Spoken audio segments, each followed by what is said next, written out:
Plan. Hello everybody, welcome to the round 4 of Super GT 2011-2012. This time it's from Kyoto National Reversed. We haven't actually seen this track used an awful lot for GTR races, so it could be very interesting to see how well prepared every team is for this event. I'm joined, well, I'm Chris Ford, you possibly know that. I should say that before I introduce my co-commentator, and he will be leading the feature races I have to go out. Oscar Hardwick, welcome Oscar. Hello. You, I think, have driven this track in the only endurance race I can think of that actually took place at Kyoto National Reversed was GTL 2010-11, and I think you took part in that race, didn't you? Well, I was signed up to drive for Adenoids, so I did the practice for it, but never drove, and I ended up commentating on that race. So I've watched a GT2 race on here. I've never done any multi-class stuff, and obviously never seen either of these two car classes with each other around the track. And like you say, Kyoto National Reverse is not used very often at all, not just for GT racing, but in general. So it'll be interesting to see how it goes. There's also been an ITCC race here, and anyway, doesn't know, ITCC is the FXR sort of British touring car style event, and you were allowed to bump draft, and I can remember on the main straight, which is absolutely massive, into not a very big braking zone at the end of it, at this track, as we will show you in a moment when this race starts. It caused quite a few incidents, especially with the bump drafting into the corner. I wonder if we'll see that again today. It could be interesting if two cars are bump drafting and then all of a sudden they come up behind a back marker. I think that there could be cause for another Blackwood moment with cars going 4 or 5 wide in various positions on this track. Yeah, well, I was talking to Dominic Engel of Genuine Racing earlier on today about this race, about the track, and it is extremely wide all the way around. There's lots of room for manoeuvre. But it's almost disconcerting, and you will see people going far too late on the brakes, making it 3, 4, sometimes even 5 wide when you just can't, with the net code and with the other people around you and the unpredictability of what they're going to do. So, like we saw at Blackwood, I think we could be seeing some interesting, if not somewhat dangerous and exciting overtaking manoeuvres between classes today. Yes, indeed. I think that thinking about how this track and the way that it's set out... Oh, we're about to go green actually, so I'll hold that thought until we get around to the corner that I'm thinking of, which is the second last corner, the double hairpin. That should be an overtaking central zone. Here we go then. Ready, waiting for the red lights. Bartolotto of player zone ahead of Sasha Regler for Sonic Realms Racing are the front row of the grid for this qualifying race for this round 4 of Super GT 2011-2012, and straight away Regler takes the advantage on the FXR power. Perron looks to take advantage as well. He's up alongside Bartolotto and he's through. LFS France look like they're going to be up in second place. Are we going to see bump drafting for Pitkinen? Yes, we are, to try and help him pass Bartolotto as well. So player zone for pole position could be down to 5th position. Your Vatsu for Cookie Monster Racing seems to want in the action as well. And he goes down the inside. There could be a bit of contact. There is contact. There we go. Pitkinen does run slightly wide on the exit of the corner, but they all manage to hold it together. Your Vatsu's up into 3rd position for the back of the grid. FXR Power at the start of this race in GT500. And we've got someone off down at the back. That's Todorov has gone off, the only person to actually go off in that first sector. Very impressive. Yeah, exactly. I don't think we'll see the same in the main race when you've got even more cars going through. Yes, and it'll be slightly more bunched together. You won't have XRs having bad starts and not being able to get sort of up into the action. It does harm the XR and the FSR not being able to get off the grid as well as the FXR just absolute launching. So it's an FXR 1, 2, 3 in GT500, and here we come into this actual section that I was talking about. This is where I think the main overtaking chances will happen in today's race. We're going to see some massive dive bombs into here. Don't have a look there, it won't work. Stankovic actually went far too late on the brakes and had to check up. Yes, as I was saying. Oh, Bartolotto's had a spin by the looks of it. He's hard spin it, definitely, yeah. Player zone down from first to last in this whole lap. An absolute nightmare for them, and they're really going to be struggling. Well, they're still only 2 places away from the main race, but they really do need a bit more luck. If they can string together a few good laps, they really need to be within 0.5 of a second of Stankovic, and they should be able to get the run by the time they get round to what is effectively turn 1. The XRR does have in both classes a couple of extra kph on the straight, and it can use it to its advantage if set up correctly.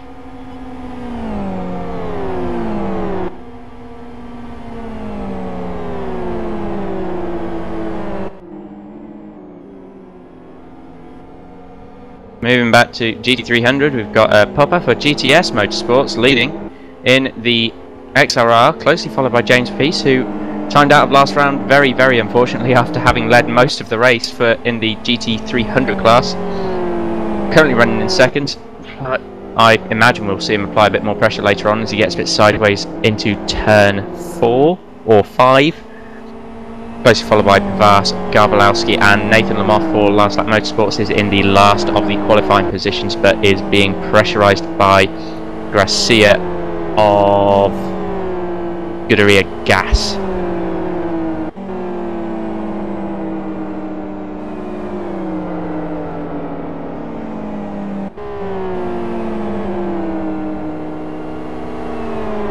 At the front of GT500, it seems as though Solid Grounds, once again, hopefully they'll be able to field the second driver today.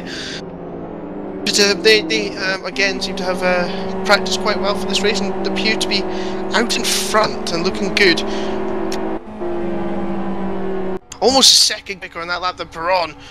Jovansu in third, he's not driving for Sonic Realms today, you might remember him from his good performance at South City and then end up ruining it by sort of driving into back markers because he was in a bus and felt so it was his right to come through. But, just like they do in London. Just like they do in London. Interesting to see that Pete Kinnan is driving for South of Hell, South of Heaven, South of Hell, he can't go South of Hell, South of Heaven with Nicky Dakovic this time. And Bartolotto's passed Ankevicius. Has he? Yes, he has. He's made the leeway that I thought he would make. I mean, we've seen that player zone in this GT500 car have had the pretty good pace at best of times. As 07 has joined, I believe that's Core. Core of missed this somewhat. Yeah, I don't even think they confirmed for this race. I think the Core have had a bit of a faff around and have completely forgotten to sort of turn up. Oh no, another Core person joins. No, sorry mate, you can't race. Anyway, just to finish off what I was saying about driver changes, Jovansu and Pete Kinnan have swapped around teams. Pete Kinnan, of course, who won with Vortex Motorsports the last round at South City in GT300. As Bartolotto of Players On looks to have the draft of dress.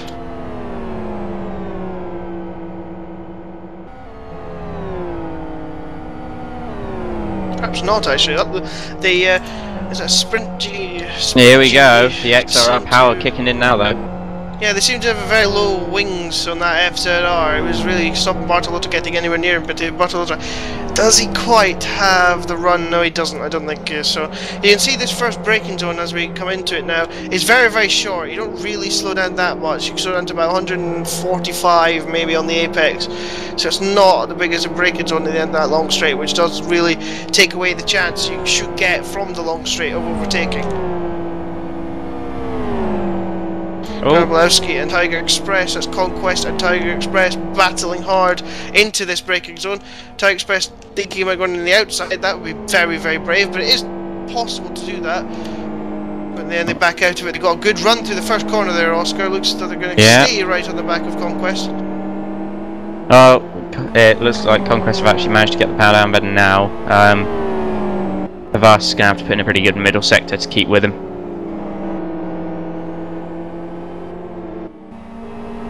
A few laps ago we had Gracia pop himself into the last qualifying position for the GT300s, slotting it in front of Nathan Lamoth.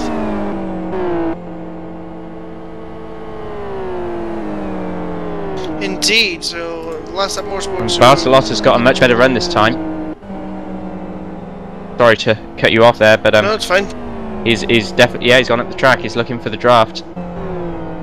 I think it's going to be job done long before. If it's Sprint GP don't even bother to defend the inside line. I wonder if we'll get him trying to come back at the XR. But look at the power difference that XR has. Absolutely flying, but the XR has the toe now, so the situation is completely reversed now.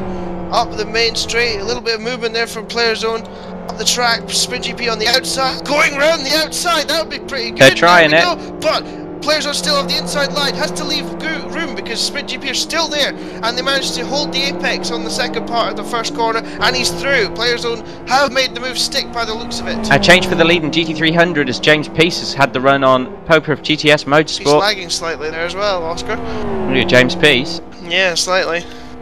Remember, of course, Virus, who were dominating GT300 last round before Peace timed out. Poppa looking to try and get through again now. He thinks better of it. They don't really need to be battling, despite being well, they are battling, of course, despite their close proximation on track. They don't actually have to battle because they are comfortably in the top 5 at the moment. Don't know if we covered it, but Javansu has made his way past Pierre Perron. No, we did not. So Javansu on the charge for Cookie Racing, Cookie Monster Racing. An interestingly named team. Originally they were going to call themselves some stupid Finnish name that meant boys from the north or something like that.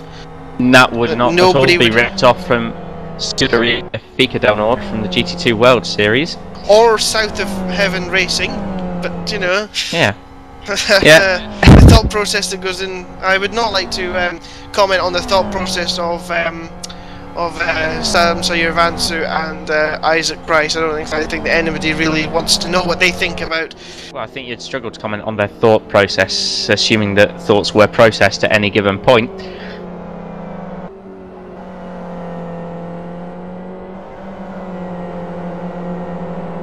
All quieting down now, really. Everyone spaced out. Closest cars on track, really, are the bottom half of the GT300 pack. Yeah, it's a little bit surprising, but I think with more cars on track and more varied pace differences, I think that it'll be a close race here today. It seems as though the top 5 in both classes seem to be the most well prepared though at the moment. And well, players will bring back through the track have really hurt Sprint GP and Wicked Racing team. Of course, there's still 13 laps to go, so quite honestly, anything can happen. It usually does. Remember how we thought that Grav T were comfortably through at Blackwood, Oscar, and then all of a sudden it all went pear-shaped for a little while before they had to battle their way back. So anything can happen in Super GT, and it usually has done so far this season. It's been a very, very exciting first season for this new series, and long may it continue into 2012, hopefully with the Leave for Speed patch, though I wouldn't exactly hold your breath for that one. I think you might be dead, considering it's 3 years since 2008 now, and well, you know, it's sort of dead. But yeah, we'll keep trying to provide you with quality entertainment and Live for Speed and quality leagues, whatever happens, despite the best attempts of whoever it is who's deciding not to bring up patches. Yay! Yeah. Well, whilst the patches aren't coming, another discussion that I've had in the past week was that actually, even without the patches and Live for Speed staying pretty much the same as it's been for the last, 4 or 5 years now, the competition in Live for Speed seemingly gets stronger and stronger every year because we're always getting new world records, we're always having faster times set in leagues and on track, and there are really innovative ideas coming from this. Like, take this class, take a few other concepts that have come out of Live for Speed in the past couple of years. I'd say, if anything, the lack of the patch is causing Live for Speed to grow itself through the community, and that's going really well for it. Yeah, but I'm right on the back of Javansu now to cut off my little flashback. It looks like Javansu may have made a mistake, because Javansu definitely had the pace earlier on. Now, I've just been informed that Pierre Perron actually did the fastest lap last lap round, so that's me talking a bit funny. Pierre Perron is going faster than Javansu at the moment, and for good reason.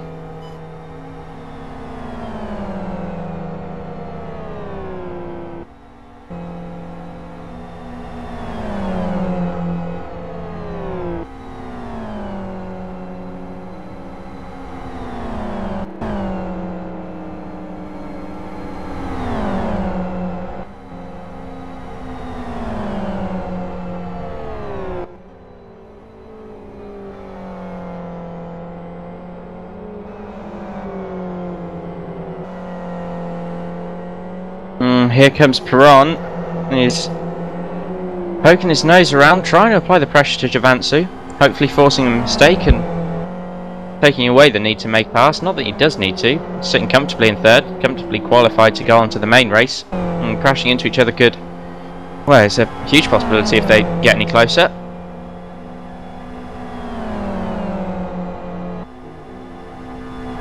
Drost has made a mistake, and that's put Stanky Vicious on his tail. You can just hear that both are struggling really for grip compared to the other cars in class. As Chris Ford said earlier on, a lack of preparation from these two hurting them at the moment.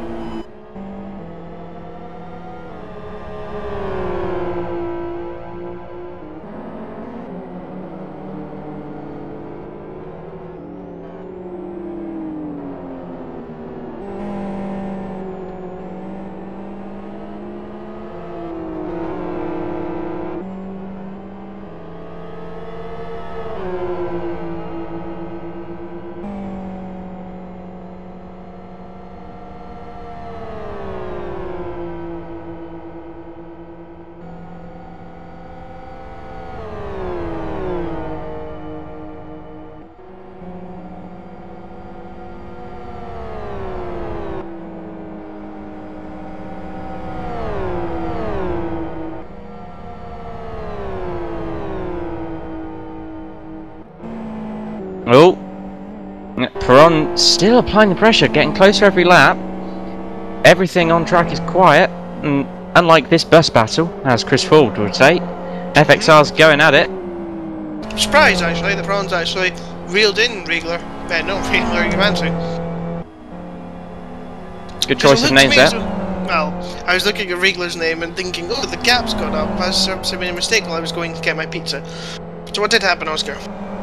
Well, what's happened is Pierre Perron's just put his foot down. There's been no mistakes from either of them, but Pierre Perron stuck in the fastest lap. It looks like Juventus has actually gone and matched that in the last couple of laps, so they're really just swapping sector times at the moment. Yep, Pierre, a very experienced driver. Very, very quick driver as well. Oh, Juventus made a mistake. Perron's surely going to get him on the straight. For some reason, Juventus decided that the gravel was a good idea to drive on in the first apex of that chicane. And then, of course, dirty tyres don't turn in as well for the second part. Surely Perron's going to get the run. Here he goes, Oscar. Yep, shades of IPCC coming up here. FXR's flying through the tri-oval. Here's Juventus having another look. Oh, I'm being told that that might have been a move too early from Juventus. We'll see if Perron has a look here. I don't think he's going to. Juventus compromised his line on entry. Will Perron be able to do anything through the rest of these set of corners at the beginning of the lap? I don't think so. Juventus held on to it for another one.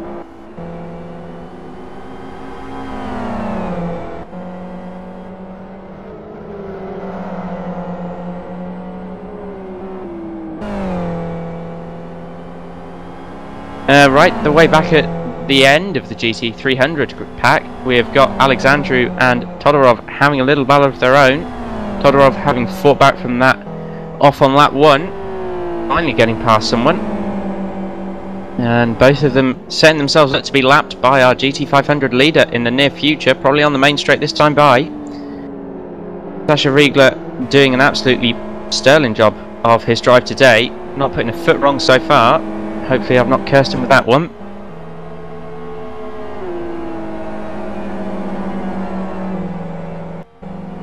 Oh, and Perron with a huge mistake. Pitkinen's going to be catching up with him soon if he keeps doing that.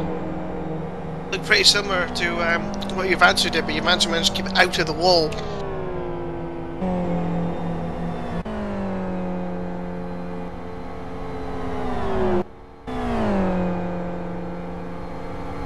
Of course, 3 cars do actually have grid penalties: 55, 03 and 06. That is 55 is Virus, 03 is of course Sonic Realms Racing. That's for the aforementioned GT3 bashing. Look at this, look at the back markers getting in the way. That was Juventus.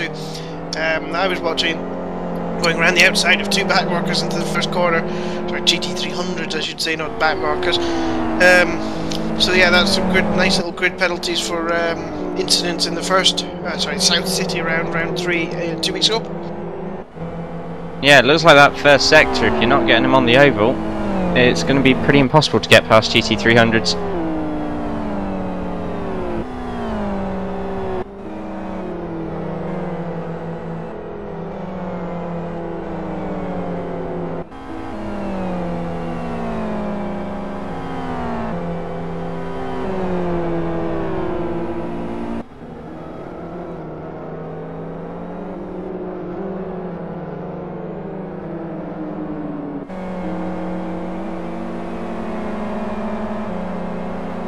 Beginning now, there's a get. Oh, whoa, hello, just to start talking about it. He hits that bit of gravel on the final chicane.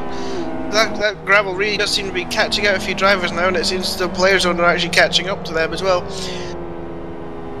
I was going to say, South of Heaven looked as though they were catching up to Perron in the Alphas Frad's car after Alphas Frad's mistake, but that sort of has gone now a little bit. Actually, interestingly enough, since Jorvansu has managed to get rid of the attention of Perron, he's actually eating into Sasha Riegler's lead for Sonic Realms, so this could be very interesting to see if Jorvansu suddenly can catch back up to the Sonic Realms green bus. I don't think there's a big enough difference in the times that they're setting to do it in the laps that are remaining, which is 7 laps. My maths obviously not working as good as it should be today.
Just whilst everything is relatively quiet, it might be worth going through who's currently qualified to go on to the main race later on this evening. In GT500, it's Riegler for Sonic Realms, Jorvansu for Cookie Monster Racing, Perron for LFS France, I believe that is, correct me if I'm wrong, Pitkanen for South of Heaven, and Bartolotta for Player Zone. Back in the GT300 pack, James Peace dominating once again, although it is only the qualifying race at the moment, leading that one for Vires. Popa for GTS Motorsport in the XRR, running along quite happily in second. We've got Garbalowski for Conquest running in third, continuing a fairly consistent streak for Conquest and run of somewhat bad luck in the feature races. Hopefully that will end for them today. Followed somewhat closely, although falling back now, Pavas driving for Tiger Express Motorsports, and finishing off the current qualifiers is Gracia for Scuderia Gas Racing Team.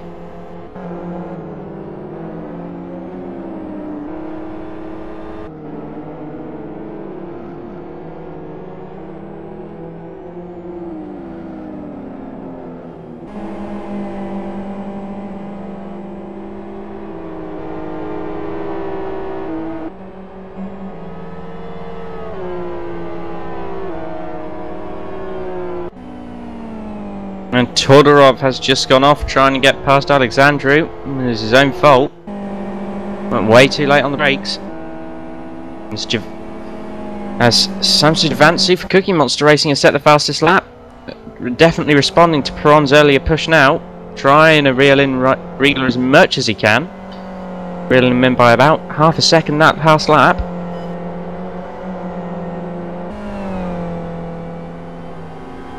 Only a 2.8 second difference. If you can keep that up, they're going to be pretty close by the end of the race.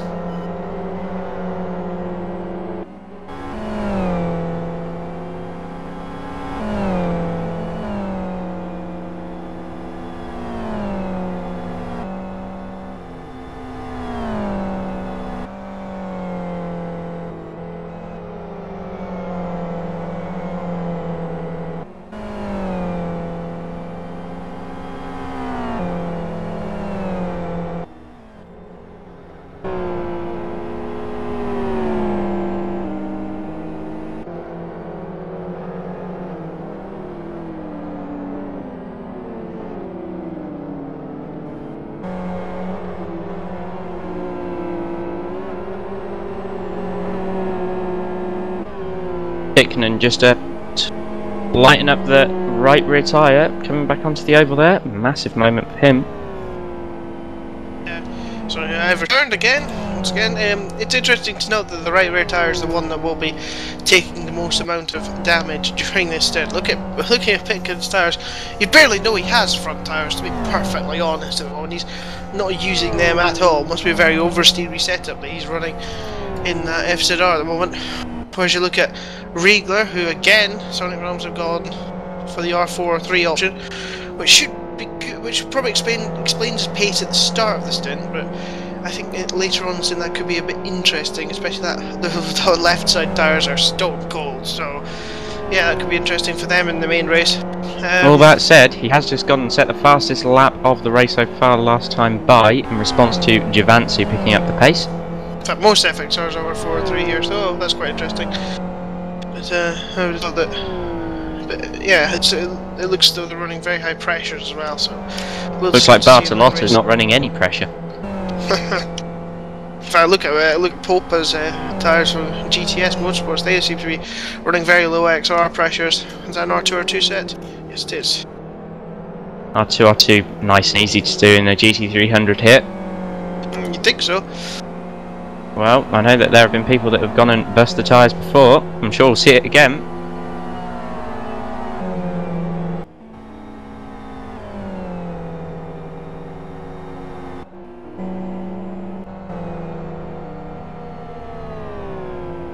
That's 3 laps to go at the line.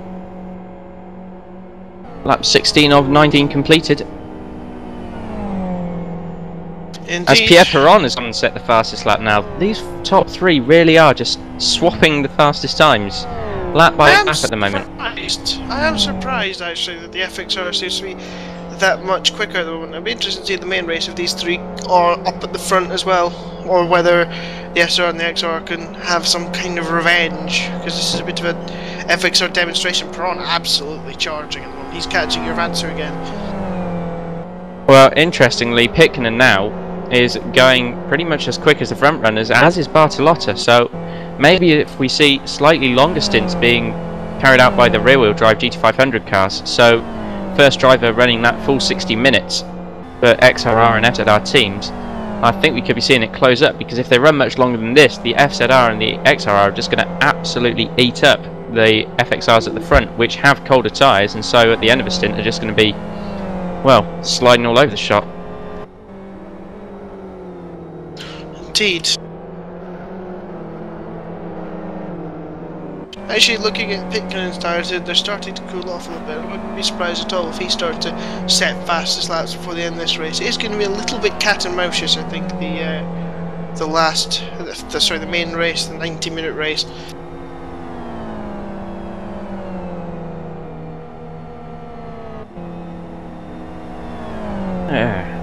Oh, and that's a new personal best from Riegler. A new fastest lap of the race from Giovanni. Again, swapping over. Who will it be next time by who's setting the fastest lap of these 3? Yeah, it's like follow the leader at the moment, I suppose. All 4 of the leaders in 35s, all 5 of the top 5, the comfortable top 5 you must say, in the 35s quite comfortably. Bartolotta as well, player zone. James Peace has been, well, about 0.4 of a second lap faster than anyone the past few laps in GT300. And his fastest lap fits that build too. The only guy who has settled down. Oh no! As I say it, Garbalowski sets his new fastest lap of the race. Garbalowski and James Peace, the only 2 down to the 43s for them.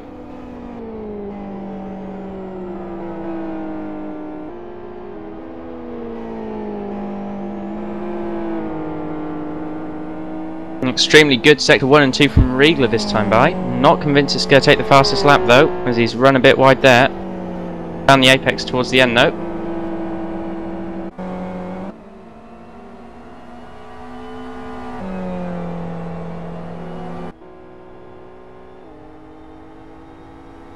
Pitkinson and Bartolotta now starting to reel in Perron, who seems to have been the first of these front 3 to drop it off really. Yep, but he's in no danger really dropping out of the top 5. It appears that he's got a very high pressure on his tyres. Look at them. They're screaming for some warmth and heat in them at the moment, in my opinion. Though the FXR can, of course, cope with cold tyres, but I'm not sure you'd want them that low at this stage. As Grace sets his new personal best at 35.95. If only he'd been doing that from the start, he might be somewhere half decent at the moment.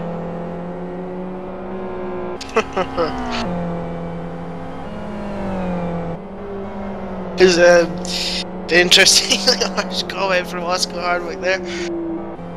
Well, you've got to admit, I mean, looking at the top 5 of the GT500s, they are close together, they're setting similar lap times, that's where the competitive pace is at.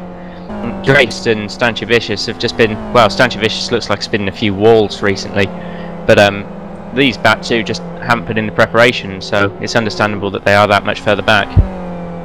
Of course, that doesn't mean they won't be driving in the main race. They could, of course, get in through with the thralls. Completely true, not writing it off. But in terms of what qualifying race is set out to do, the top 5 being the most important in both categories, clear to see what's been going on for the GT3 500s even. GT300s are a different story altogether. As here comes Sonic Grounds to start the final lap in GT300, GT500, sorry. Now, here he goes over lights. Then the fastest laps he does it. Yep, indeed he does. Taken away by Javantu. Oscar speaks too soon. But another comfortable qualifying race performance from Sonic Realms, who very much the team of qualifying. It'll be interesting to see if they can actually get the job done in the main race today. Well, if they can pull it, well, at the moment it looks like... Wriggler's off! Wriggler's decided to go and mow some grass on the last lap, really thinking like surely he's going for fastest lap. Or so it would appear anyway. With that shout, you made certain contents of my body empty themselves. Honestly. Oh, well, shame. Well, shame yeah. for you, shame for you. I know. Go get changed, Oscar. I'm going to have to in that between. Was a moment there for Rico. He just got a bit too wide coming out that first corner complex. But he is into the final sections now. He's only got about 40 seconds separating him from the victory in this qualifying race that puts Sonic Realms comfortably through. And hopefully this time see them having a good race without having the problems they've had with drivers and fuel and going over the limits of time and things like that. Hopefully today they will finally have a good race and show the pace that they've had undoubtedly for the whole race. So Sonic Realms come round now onto the start-finish straight, and qualifying race is dominated yet again by this green bus monster machine.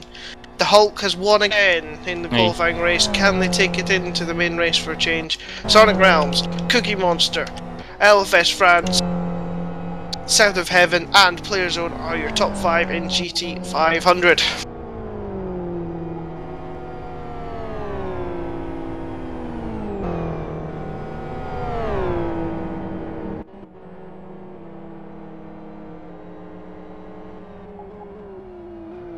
James Peace still just absolutely dominating in the GT300 class. He made that pass early on and just got his head down, made the gap that he needed, and we've seen that he can do this in a race situation. He's just got to hope that his connection stays a little more consistent this time by.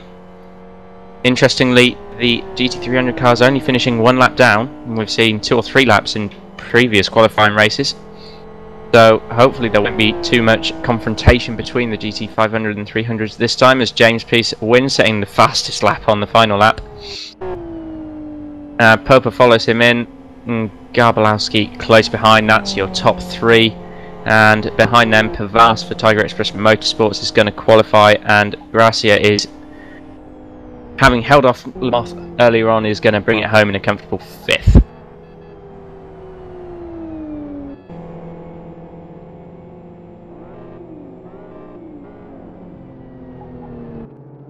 People not making it in terms of the top 5 in qualifying is the number 24 of Duraced, and it's closely followed by Stanchevicius, who's for Wicked Racing also not going to be getting in this time. Then we're losing Lamoth of Last Lap Motorsports, Alexandru and Todorov, none of them getting in. Todorov And the number 75 car seemingly having a bit of bad luck recently. Not gone well for them in the last couple of races in terms of the qualifying. Hopefully they can come back from it next round. Throw a bit more at it.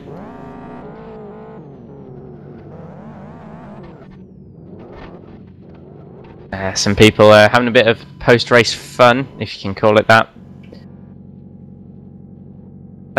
An all-round good job from everyone. Clean racing and real pushing from those top three in the GT500 class.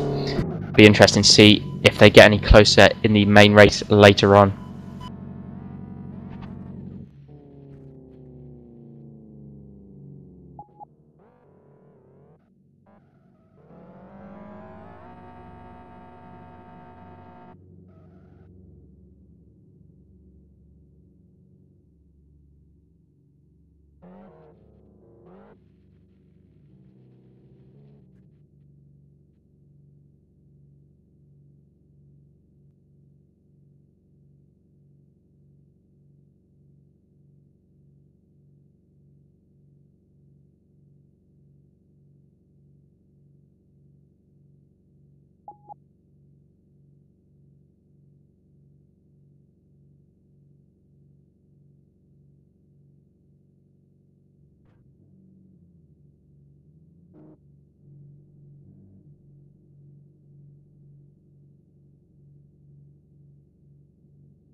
So we wait for the qualifying session to start.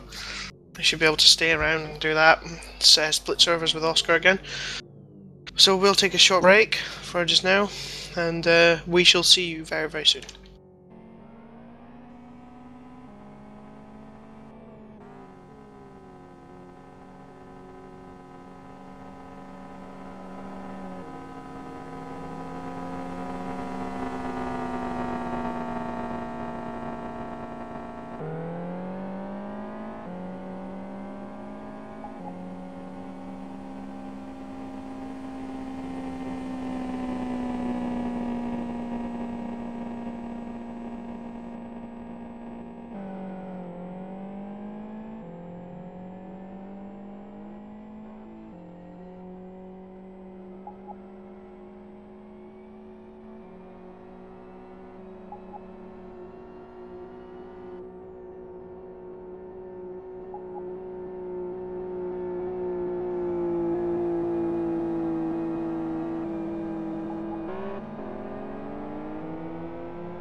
Hello, welcome to the qualifying session for round 4 of GT Super GT series. I am on the GT500 server, whereas my my Robin, my reliant Robin, I suppose you could say, Oscar Hardwick, is on GT300 server. It's all started over there, has it, Oscar? Yeah, everything is underway. We've got the first few laps going on at the moment. Some people still tyre warming in ways that I've never really thought to exist, but that's expected. I'll let you know how it all goes and anything interesting that unravels. I wonder, also look out for the mysterious team that always seems to pop up on the GT300 server and try to qualify when it's not made it through. They aren't there at the moment, but it might just be me, but I'm currently seeing the number 71, which I believe is Vortex Racing, without a skin on. I don't know if there's a penalty for that in qualifying, but if there is, it's not going to go well for them. Strange.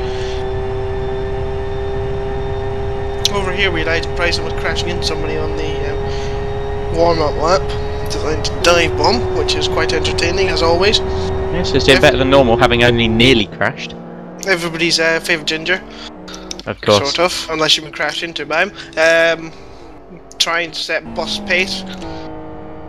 Though, Yachty Torbola, XRR, of course, Genuine Racing, I've forgotten about them. No, wait, hang on, Christy Krekis has just gone fastest.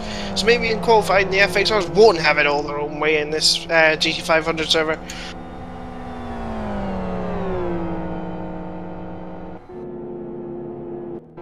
I'm being informed that Vortex do have a skin on, and it's just me or my computer having a little laugh about actually being able to see it.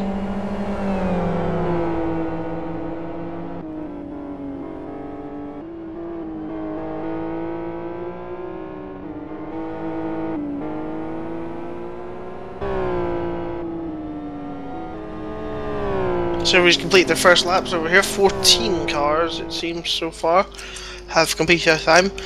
Only Low Lions have not.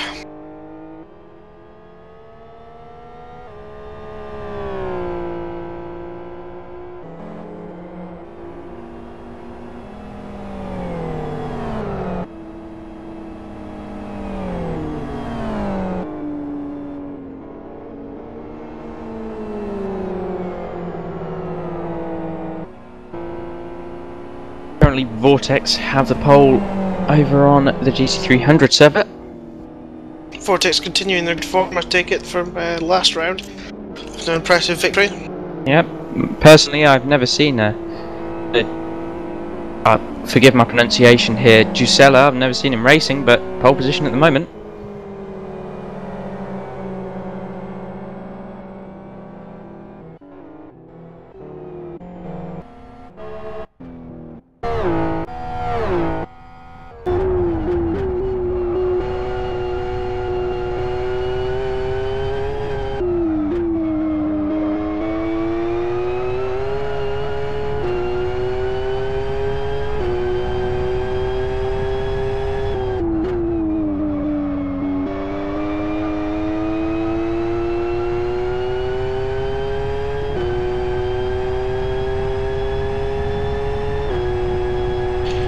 And everybody's on to their second laps at the moment. Here we go.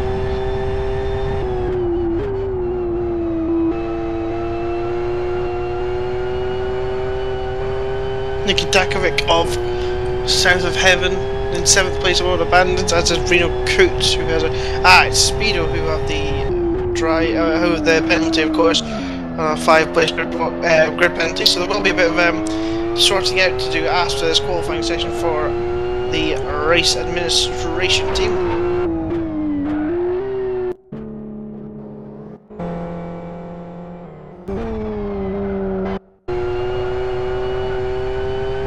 Only Tom was going to the end of the lap, as is Isaac Price. Good grief.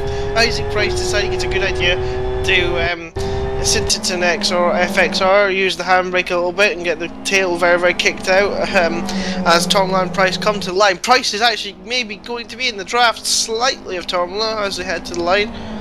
Is just going to be good enough to take pole position back for Tomlin, a 10th of a second off of Christy Karekis in the Danish Racing Team car at the moment. Here he comes, he's out of fuel almost, but he does it, 34.32. Price actually moves on to second as well, 34.55.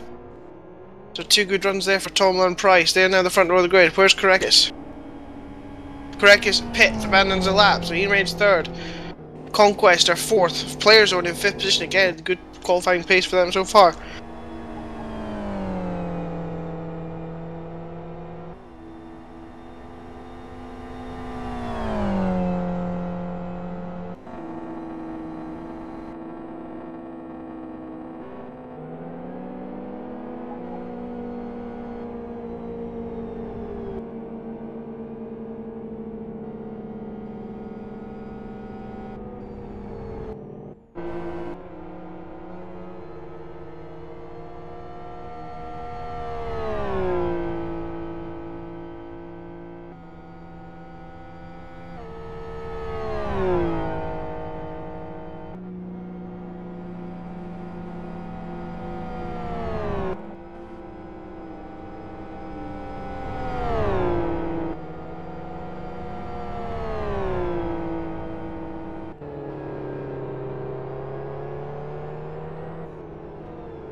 This is going to be interesting at the start of the next lap for Tomlin and Price. They're still very, very close together. And Price, oh no, that's a wall, Isaac. Oh well, that's got a bit wrong then. I think he was trying to slingshot past Jordi Turbo. He's actually abandoned the lap now. It was a bit silly from Isaac Price. Looks like he's in perfect position to get the slingshot, but he ruined it. Core Racing have jumped ahead of Cookie Monster over here, Oscar. They're up to second place on the grid, 1.5 tenths behind the impressive Tomla. Yeah, no real upsets over here, minus Lowland Lions not being able to get a lap put together how they want to. Still got Vortex leading the way, Speedo and Virus chasing close behind.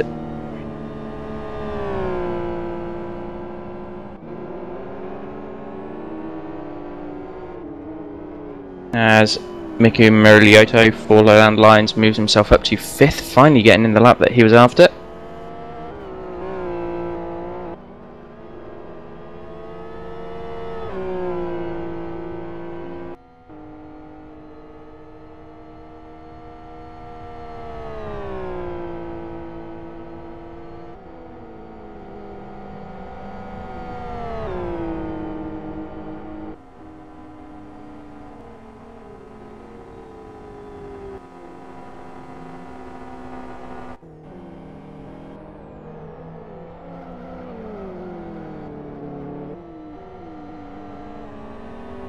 And Lone Lion over here finally done a lap time. They're 10th at the moment, half a second off pole position. It's just not looking good for the runaway championship leaders in both classes at the moment.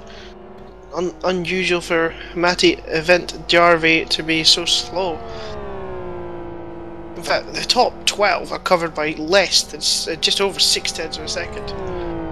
Very impressive. In fact, look at this, Sonic Realms Racing, who dominated the qualifying round, are only in 13th position at the moment, so I'd assume that they have some pace to burn at some point.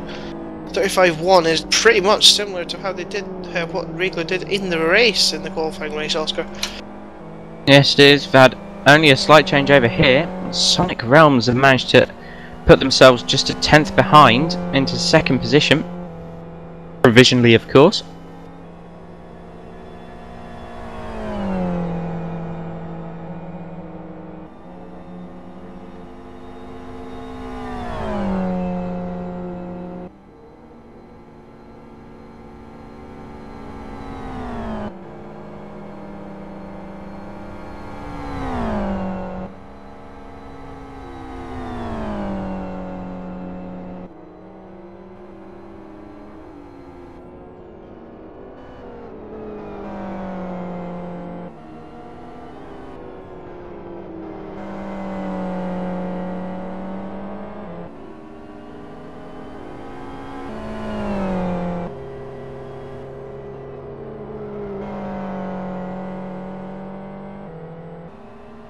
It looks though it's a little bit more of a return to form for Raystar Convertible, or round 1 winners, who are 6th at the moment, and I think they've got a little bit more pace to burn. They were sort of backing away from Tomlin Price on a previous occasion, and I think that they could get into the top 5 for sure. And actually, I'm going to focus my viewing on Lone Lions and Matty Vent Jarvie as he comes down into the first corner. He needs a clean run with just 7 minutes to go, and he's gone very wide in the first corner. Gathers it up for the apex, though, and it looks smooth this time at least. A little bit of an oversteer and then a little bit of understeer on the exit there. So maybe the setup that they have just now is not as perfect as we've come to associate with the Lone Lions team. Jarvie again struggling on the exit there, touch of grass on the exit of turn number 4 through this mini little chicane. Just 1 second covering the complete field of GT300s now. Very competitive racing from both classes by the sounds of it. Indeed, as Van Jarvie comes down to the second split.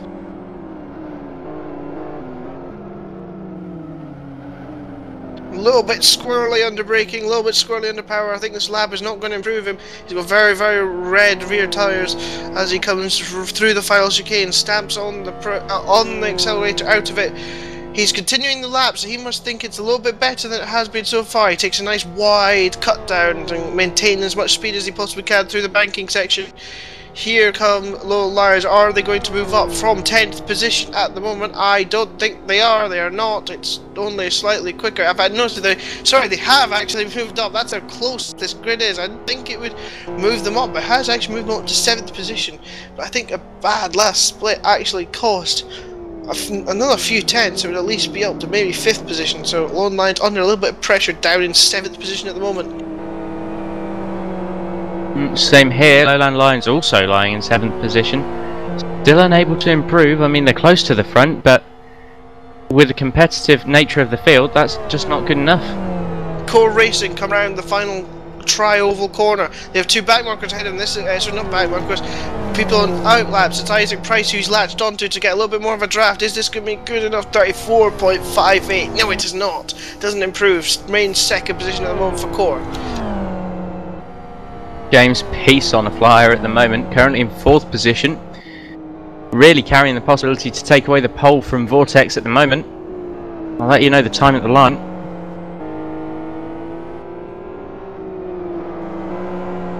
Exiting that final bank corner.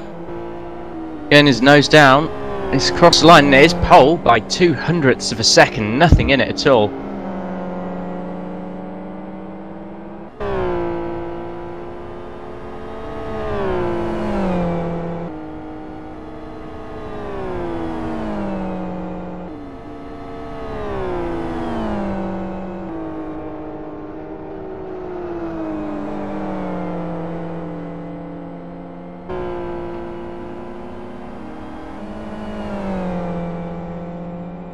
Just being reinformed, James Peace of course does have a 5-place grid penalty. So he's in the best position that can be, obviously. Being in pole position, he'll be dropped down to 5th. So Vortex still with a provisional pole position at the moment by just under a 1/10 of a second over Sonic Realms Racing. This is in the GT300 class, of course. Over in GT500, Gunzelman, who I said looked as though he had a little bit more pace than his current position showed, has just done a very, very good first split. So could this be Raystar Convertible pushing themselves up from 7th at the moment up into the top part of the grid? A little bit wide on the entry there into the fast right-hander, the never-ending right-hander. And he comes out of the corner, looks okay at the moment. What's his second split going to be? Is it going to be competitive, passing the core car on the left there? Down into the big breakage on 1.3.7. I think he's lost a little bit of time in the second split, but let's see, will he still be able to move up? This will be the question. He seems to have continued the lap, so he must think it might just about get him up there. And with 3 minutes and 15 seconds to go, he's going to have one more run in, but this is going to have to count now. Here he comes towards the line. Raystar Convertible come up to the line now. Is this going to move them up from 7th position?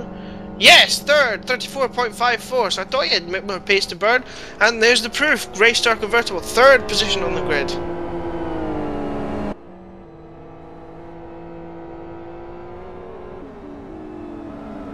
Tiger Express Motorsport. Sorry, I just noticed that Matty Van Jarvie is on an even quicker lap than Gunzelman went 3rd with, but he's completely destroyed his rear tyres in that final complex. So I don't think at the end of the day this is going to get them up to 3rd. I think he'll lost quite a fair bit of time drifting around that final sector, but he's gone for it, and we can all applaud that. The car very, very low to the ground, must have a very, very, very low rear ride height as he comes to the line, and he doesn't improve on his current 8th position.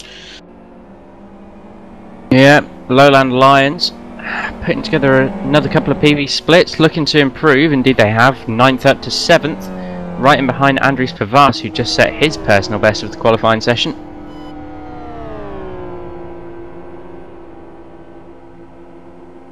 Vortex setting the fastest first sector that I've seen today. Still pushing, obviously want to have that pole position legitimately from James Peace. Oh, here come Core Racing. They're on an even faster lap than Lone Lions and Raystar Convertible. Is this going to be enough to grab pole position away from Tormal as XRR? Here it comes now. Core Racing for pole to try and beat Genuine Racing. 34.32 the time to beat. Does he do it? No, 34.49. Just the last split seems to be getting everybody. That was his last run. Christoph Goretzka is in his final run for the Danish racing team. He's currently 5th, the early pace here. He's just 2/10 of pole position. It looks all neat and tidy through the first split.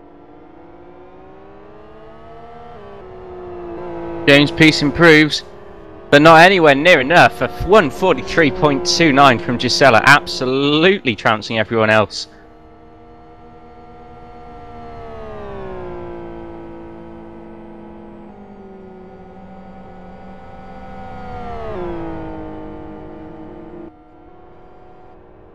As Lowland Lions call it a day, only lying in 8th position. Really not a strong showing for them this weekend. Looks to Tormala and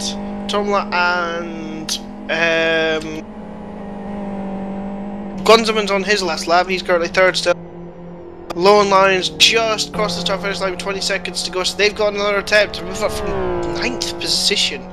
Still only 4/10 off pole position. That's how tight this field is today.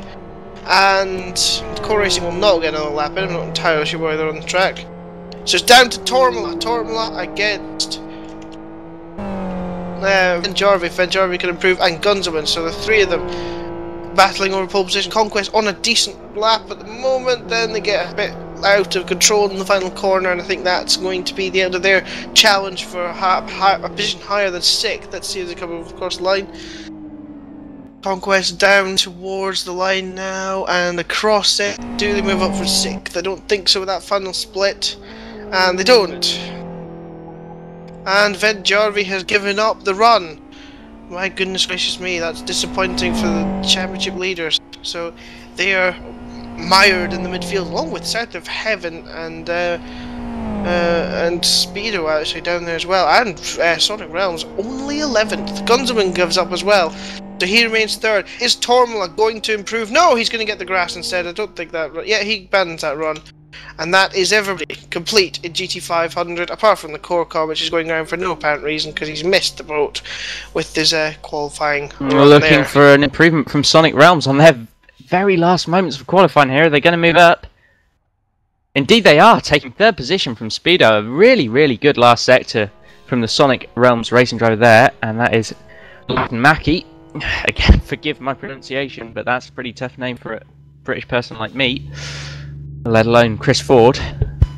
Malachi, isn't it? Looks like Latin Mackie. I'll let people on the stream correct me. Latin Mackie. Latin Mackie. Latin Mackie. Well, I'll remember that one for the race. Nice last sector there, pulling himself up to 3rd. I'll let you go through your half of the grid first. Okay, pole position for Genuine Racing. Followed by Core, followed by a Race Star Convertible having their best showing since they won the opening round. Could they be a dark horse for today? 4th position, Cookie Monster ahead of the Danish racing team. Ahead of Conquest, Speedo, who have a 5-place grid penalty, let's not forget. And then it's South of Heaven, Lowland Lions, Player Zone, Sonic Realms disappointing in 11th. They've also got 5-place grid penalties, so they'll be starting in the back. Piri Motorsports, followed by Grav T, followed by LFS France, disappointing again for another of our stars in qualifying race, Perron on 14th, and the field is end booked by Krompus and the Reality team.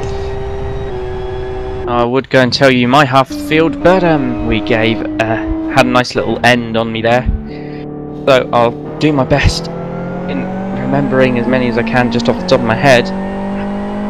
Well, I know that we got Vortex on pole. Oh, I believe I'm being posted a few things to tell me exactly where people are. I'm being shouted at by someone or other. I'll inform you as soon as we start gridding up on the running order of those guys. Obviously Virus, who were qualified 2nd, will be starting down in, I believe, 7th, 6th or 7th, because they do have a 5-place grid penalty.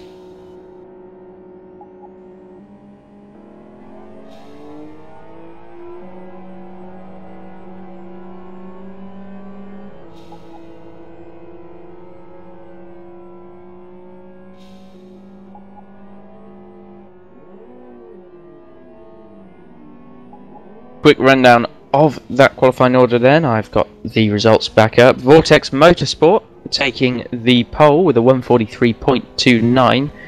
Right behind him was James Peace and Team Vires. Obviously they're going to be knocked back 5 positions through penalties carried over from the last round. Sonic Realms Racing are in 3rd, closely followed by Speedo and Conquest. Core Racing have managed to put themselves up to 6th. Fairly quiet in qualifying, but a very solid result. Genuine Racing are in 7th. Tiger Express Motorsports in 8th, closely followed by Lowland Lions, who were swapping times between themselves throughout the entire qualifying session. GTS Motorsport in 10th, carrying through a bit of performance from their qualifying race. Too Old and Too Slow are in 11th. Player Zone 12th. Angel Power Racing in 13th, Mafia Racing 14th, and Scuderia Gas Racing Team rounding out the 15 cars that have qualified for the GT300 class down in 15th. Okay, so thank you very much, Oscar. We'll take a short break before we go into the gridding and all that jazz. So I think we should take a break. If I don't re-emerge after the break, it's because I've had to leave, and then I'll leave you in the capable hands of Reliant Rob and Oscar Hardwick. Are you looking forward to this race, Oscar? I'm looking forward to it as much as I can. And it'll be interesting to see what happens between the classes once we get them all benched up, and looking at the qualifying times and just how close it is. Well, who knows? There could be a lot more action into that first complex. Indeed there could, so we'll take a 2-minute break. Thank you very much and stay with us.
Hello everybody, just getting up at the moment. Welcome to round 4 of the Super GT series from Kyoto National Reversed. We're going to have 58 laps, 90 minutes worth of racing over 2 car classes here today.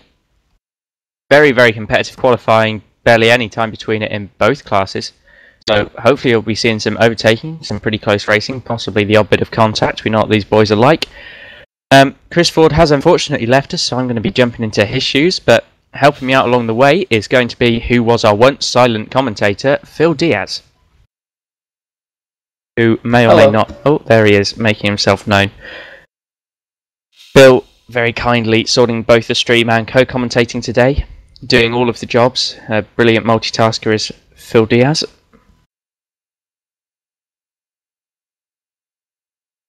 It's too much work. Yeah, I seem to remember a few broadcasts back in the day where you'd be driving, commentating and talking on the phone whilst eating a pizza, and things very similar to that, so we know you've got it in you.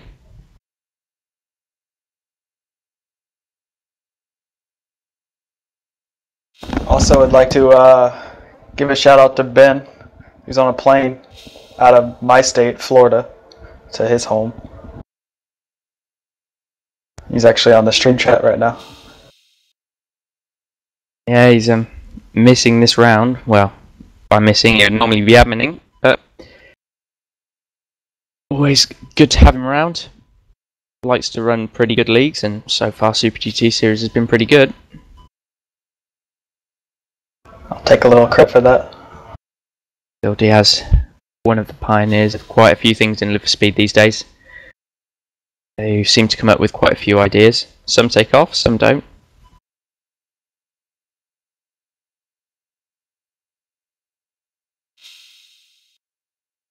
Getting towards the end of the gridding process here. Yep, has number 70 of Scuderia Gas Racing, the final car on the grid in the GT300 class, being asked to grid up, taking his time about it. And there we go. The ready up order will be given in a few moments' time, and then hopefully you'll see everybody taken to the track. Remember, the GT500's having a staggered start from the GT300, so you'll see 2 packs fight their way and jostle through turn 1 separately, hopefully not taking anyone out in the process, but as me and Chris Ford said in the earlier qualifying race, it's not going to be very spread out with this rolling start, and there very well could be some contact and some nasty goings on. Something for the admins to keep their eyes open for. Yeah, qualifying wasn't that important because you're rushing all into turn 1, and with the draft and everything, you can go from 10th to 3rd by the time turn 1.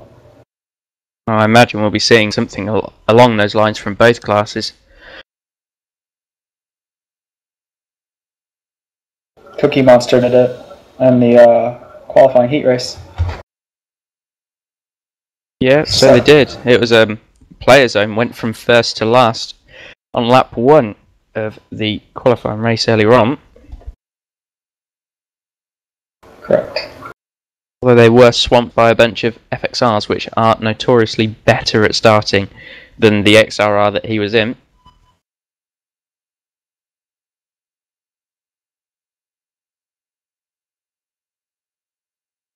Still ready for them. Give the go here. There we are.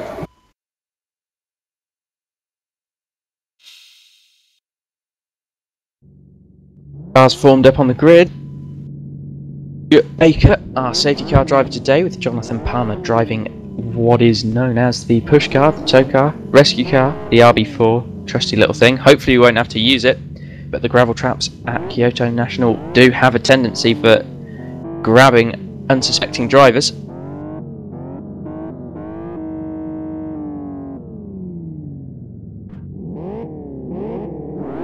I'm pulling away on the formation lap. Hopefully you won't see anyone spinning round. I'm sure we won't.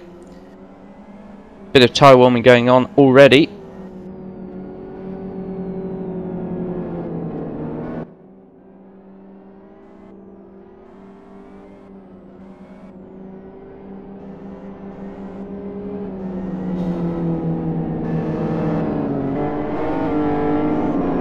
I'm just going to quick run through the grid now. So I've got Formula for Genuine Racing starting on pole in the GT500 class, closely followed by Suninen of Core. And we've got Gunzelman, Raystar Convertibles really coming back this round after that brilliant run in round 1. Hopefully we'll see them being a bit more competitive today. Isaac Price, Cookie Monster Racing, always a strong driver. Never fails to do something good when he's driving in this series. He's done well every time we've seen him so far this year. Behind him is Christophe Careques. We've been told it's Christophe since it was Christian qualifying. That's for TDRT, the Danish rating team. We've got Goik running behind him for Conquest Racing GT500. And Niki Dakovic is starting for South of Heaven in the FZR. Bartolotta for Player Zone team. Hopefully he will get a bit of a better start this time and move forwards instead of go backwards. Silonek for Speedo. Tyre weaving a bit at the moment. Getting ready to pounce, no doubt. We've seen him be aggressive and very good in past rounds. Gahama for Gravity. Driving that FXR just behind. Seen him get in trouble, do well, fall back. Very mixed bag for them so far this season. Yavi for Lowland Lions behind him. Poor qualifying for Lowland Lions today in both the GT500 and GT300 class. We have got Milonen for, I believe that's Piri Motorsports. Behind them, we've got Lexus George for LFS France. Campas is behind them. And down in last position, although definitely not the slowest of the pack, is Sasha Riegler, having taken that grid penalty. We'll try and quickly run through the GT300s. Koskinen first, we've got Antonin for Sonic Realms in second. Morgan Trolley is third as the GT500 start to double up. We've got Conquest behind them, and rounding out the top 5 for the GT300 is Louis Barbosa for Core. Safety car in this lap. I'm going to stop going through the grid and have a look at the GT500s forming up. Toppler leading them round. Safety car is in. Maintaining speed at the moment, trying to double up. It's not perfect further back, but generally close together at the moment, these guys.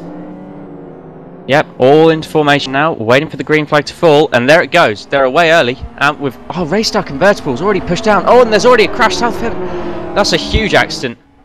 Ooh, just about holding it together. South of Heaven, though, really unlucky for them there. ERT have been thrown back as well. South of Heaven in the pit lane after that. Bit of a silly start, not 100% sure what happened, but some protests will come through about that one. Lowland Lions strong currently on the outside of that's Gravity. We've got the GT300 starting now as the GT500s make their way into turn 1, making sure they get through there cleanly, which they just about have done actually. No one spinning. So turn back, we've got Koskinen leading away in the GT300 as they cross the line and get underway for their race. 4 wide further back in the pack. Ooh dear, I'm not sure. The front two look like they're going to get away safely, but there's a bit too much bumping going on. I'm not convinced this is going to stay clean all the way through to turn 1, further back in the midfield for GT300. There's a contact, Speedo have gone wide. Just about holding on to it. Further forward we've got... Oh, and James Peace has been spat off there. I think that was a bit of contact between him and Genuine Racing. 3 wide on the exit. It's not going to work as James Peace gets pushed wide. They're all still just jostling for position so much. Really, really close on pace is everyone today, and there's just no way to break free, especially this early. Oh dear, and that's Bertoni for Mafia Racing has gone and hit one of his binds, so he's going to be straight into the pit lane for a drive-through before we really got started. Still trying to shuffle themselves out back in GT300 class, looking forward to GT500. Poor Niki Dakovic has got a lot of work to do now after that first lap incident. All in single file, the only people really making a move is Raystar Convertibles to the outside of Lowland Lions, who are also involved in that start accident. Raystar Convertible, that is, Lowland Lions have made a good few positions up from where they started, as Isaac Price obviously sets the fastest lap. Isaac Price, who was by no means first in terms of qualifying. Genuine Racing have been knocked back to 4th already. Isaac Price, he made a dive in that qualifying race, he's done it again. Lowland Lions defending Raystar to the inside. Raystar, they're going to try around the outside. They've gone a bit too deep, and Lowland Lions are going to hold on to it there. Got Gravity and Sonic Realms Racing fighting each other, with Speedo getting involved as well. So much going on at the moment as Gravity have held on to that, and Speedo look to the outside. Don't think it's going to work just yet. But Tony has handed his drive through. Further back in the GT300 field. We've got two moves happening at once on the same part of the track. We've got Virez leading a small pack here. We've got Too Old and Too Slow, Speedo and Player Zone all having a look at each other going into turn 1, trying to sort it out before they get there, and they've just about done that. And it looks like Too Old and Too Slow have come out on top of that one. Back at the front, Goik is trying to catch up to Isaac Price, but Isaac Price really ran away with it, and Tormler just about now clinging onto the back of Suninen of Court. Lowland Lions have been pushed back by Raystar Convertible. I've been told Riegler for Sonic Realms Racing has had an off there, and so he has. LFS France have just gone through on them, and they're going to be pressurised by Speedo Racing, who have also gone backwards, presumably involved in a spin of some sort themselves. We're back in the GT300 pack, trying to alternate between the two and get everything that's going on. We've got Speedo and Player Zone going side by side down into the third and final sector. Making a bit of contact there. That was a bit of a needless move across the track from Player Zone. Speedo should just about hold this one on the inside, and so they do. In comes GTS.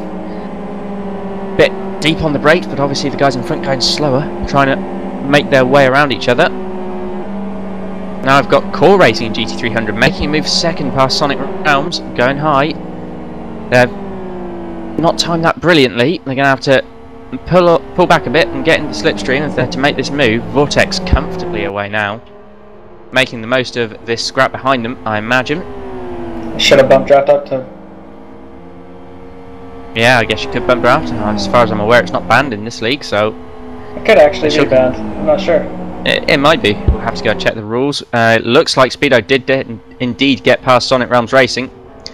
Sonic Realms being pushed to second to last. Core and SR make contact. Core and Sonic Realms, they're still... Oh, no, Core have definitely made that stick then. Whatever contact it was has put them nice and firmly into second position in the GT300 class as Bertoni completes his drive-through.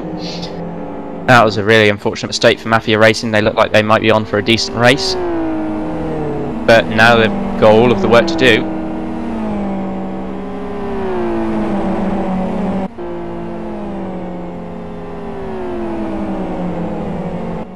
Isaac Price setting the fastest lap. Fairly obvious seeing how far away. We've got James Peace. He's lagging out again. Oh dear, that was a huge lag spike that he's just had, about 7 seconds. Have to keep up with him. He's gone again. I'll let you know. He's staying in it, but he's dangerously close to other cars around him. So I wonder if there's going to be... Yeah, he's lagged out again. Looked like he was spinning, but with this lag, you just can't know. He's going to stay in again. Only a matter of time. Surely Virez have got to be thinking about throwing someone else in the car. Salvage their race at this stage. Formula and... Oh. Formula and Goik fighting.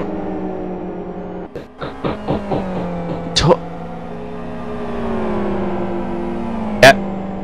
I liked a bit there. Oh, Tormula! That was not the way to go around it there. Goik covering off just at the last second. Nice aggressive move to finish it off as Core now looked to pass Goik as well.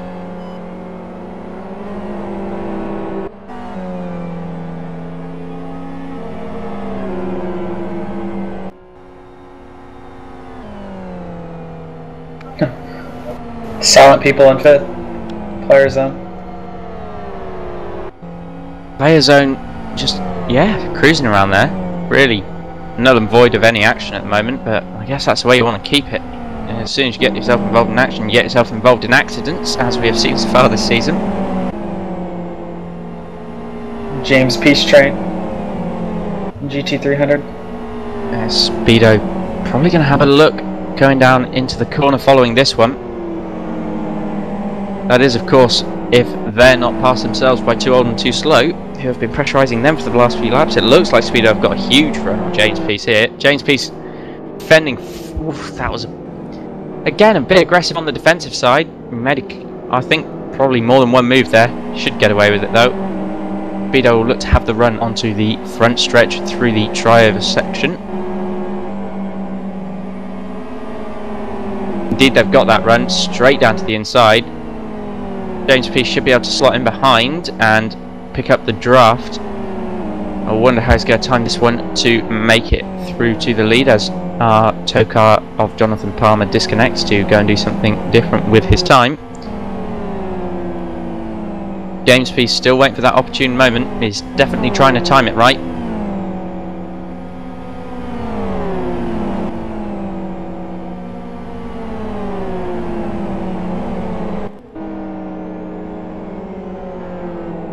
He's just about lost the draft though, so I think Speedo are going to hold this one.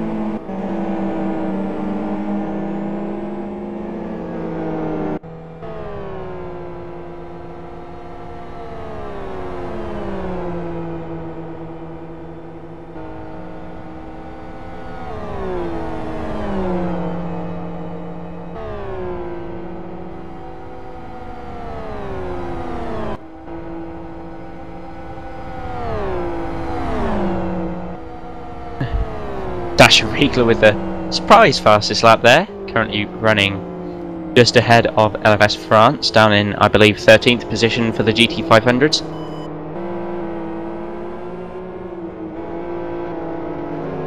In the battle of campers, actually. He has succeeded.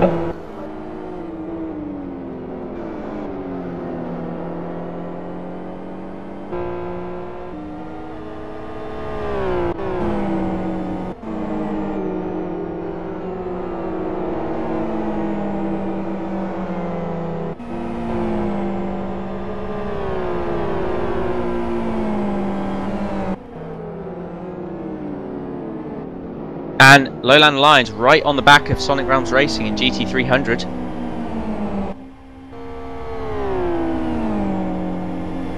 Sonic Realms just about leaving them the room to make that duck to the inside at the last second there. Sonic Realms might just about get the run here. And having a look to the outside is going to have to be extremely brave to do anything from there. He's backed out. He'll try and get the run through the rest of the complex. Antonin for Sonic Realms, he's lost the run, he's lost the momentum on the exit.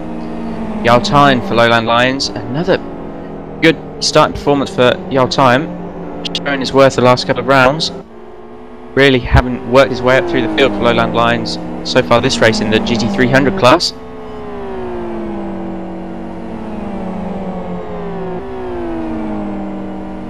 The real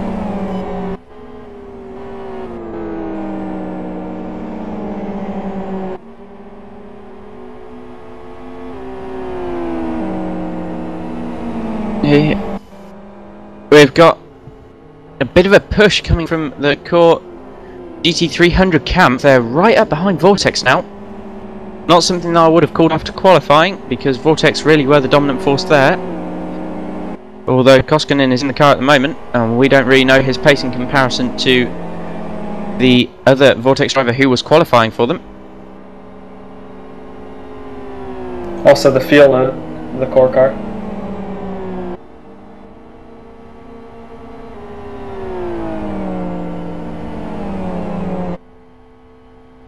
Could be much lighter. We've got Piri Motorsports off in the gravel. Oh, and collecting cam pass, that was their own fault for rejoining in a, well, an unsafe position really. Cam pass won't be happy, and Piri Motorsports the one at fault there. Isaac should be hitting lappers this time around.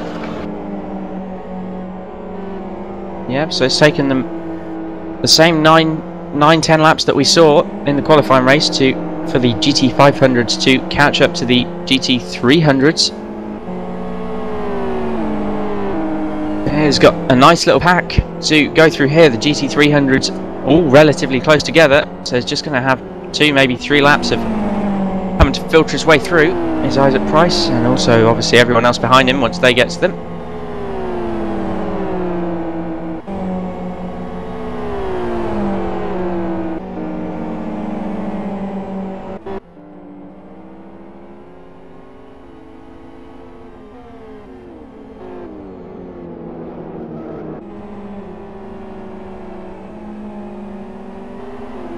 Battle for the GT300 lead. Oh. As I lag out of the server. Causes My you all internet. trying to catch up. Was that Yaltine you said chatted? Yes, he's caught up to the back of Core after they had a battle with Koskinen. He makes his way into second. Core will be looking to fight back, and they're right up behind Koskinen as well. So this really is a three-way battle for the lead of the GT300 class. Now that I can actually see what's going on again.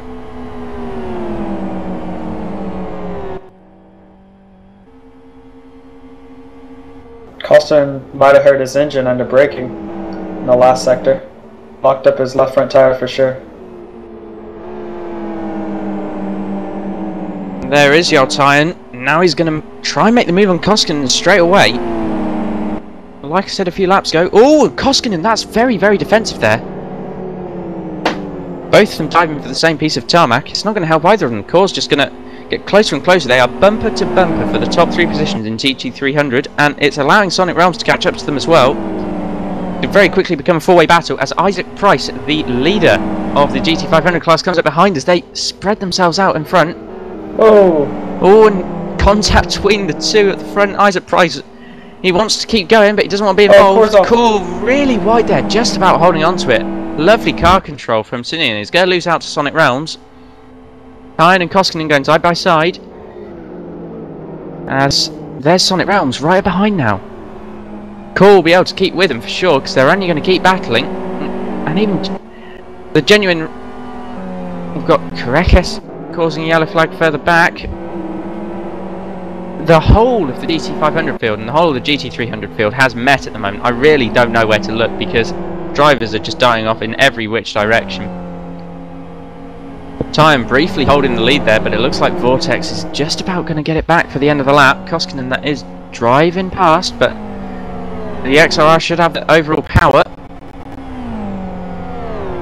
Genuine Racing GT300 have really benefited from these guys fighting. Right back onto the back of them now, fighting with Core. As a Core GT500 car flies around the outside, washing them down to the braking zone. Ryan's had a look at Vortex. I think there might be a tiny bit of contact there, but Koskinen's kept it going. Sonic Realms now going to be hassling Lowland Lions GT300 for that second position. Blue flags ablaze for the GT300 cars at the moment. Obviously, they are meant to just stick to their line in their own race. It is the job of the GT500s to make their way past safely. And Bartolotta has not really done that. He's not left them very much. Oh, and Racer Convertible have shoved Sonic Realms Racing straight off the track. Surely there'll be some word had there. That was not what you're really meant to be doing. You should be... And there we go. That's two of the GT500s off, I believe. And so it is. That was Core and Player Zone for the GT500s going off with each other as Ivanov has just shot himself down the inside there, and Koskinen's gone. Koskinen's gone. He's off in the gravel.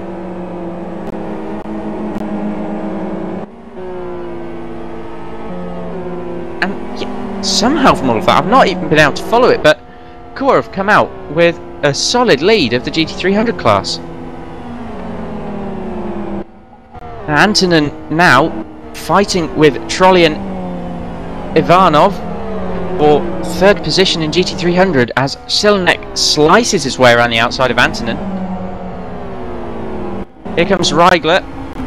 He's going to steam through the middle of this fighting pack. 3 wide. And Varnov's going to back out, slot in behind Trolley. And Antonin's gone sideways. Just about holds it together. Ivanov looking to the outside of Speedo, and he's made it stick. Nice bit of driving there. Koskinen being hassled by James Peace and Tommy Osgard. In fact, he's not defending at all. I think James Peace is definitely going to have a look here, and so he does. As is pushed Koskinen. Oh dear, this is not going well for Vortex. Such a good start, and just being pushed back lap after lap at the moment. It's really, really unfortunate when you see this happen, but it pretty much happened to Virus last round when they got their timeout. Around the outside goes Don Leak as well. I mean, that's pretty much down to last in class for Vortex now, having led the first portion of the race.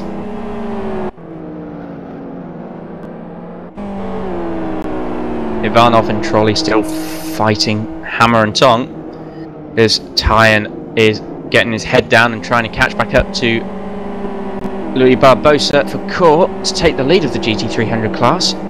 Now, Reigler is challenging Speedo Racing, he's challenging Schillenek for 10th place overall. He's got the draft. The FXR not quite as quick as the FZR in a straight line, but is going to make a move here. He's diving to the inside. Schillenek just about leaving him the room to do so.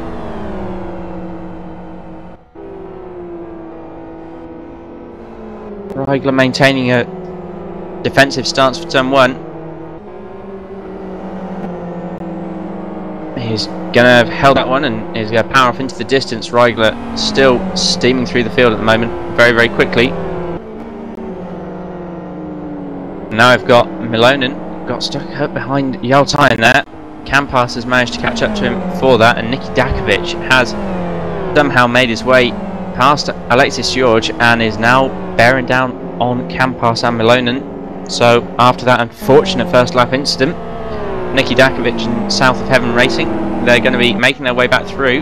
Some really good back marker perception from Niki Dakovic at the moment, doing a wonderful job. Flashing his lights. Yaltayan giving plenty of room as well. Seems after that first mad pass through, the racing etiquette's probably going to start kicking in for a few drivers, especially in terms of going past the slower classes. Far too much contact that time round between the GT300 and GT500 field.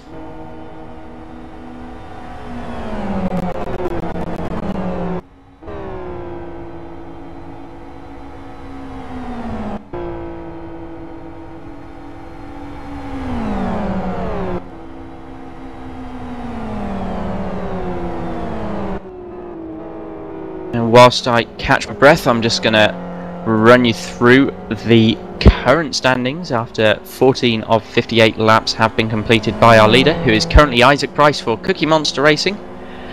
Behind him, having fought his way through a dodgy start, is Tormala for Genuine Racing, being chased down by Goik for Conquest. Behind them is Suninen for Core GT500 and Gunzelman for Raystar Convertible, just about holding on to his decent 5th position for the moment. Matti Wanyavi for Lowland Lions is bringing up the rear of the top 5 of the GT500 field, with Bartolotta and Gahama behind them having a little fight. TDRT and Christopher Garekes looking to get involved with that. Asher Reigler still on his relentless charge through the field is behind them. It's followed by Speedo, Milonen, Campas, Dakovic and George for the GT500 field. Going to stop there because Garekes has made his way past Gahama. This battle for what is 7th position even is really getting heated up, and Reigler has caught onto the back of it now. He might just about catch the draft of Gahama if he keeps his foot in it. Maybe not. Gahama backing off there, looking to time this pass on Garekes. Still waiting. And now Reigler's involved. Doing this. Reigler, my pronunciation's off. I don't know how to pronounce it either. I'm not German. And there we go, Gahama's gone wide, and Reigler's going to surely look to the inside. He's not got the run though. Let Garekes get a bit of breathing room, and now Schillenek has decided to get involved with the fight.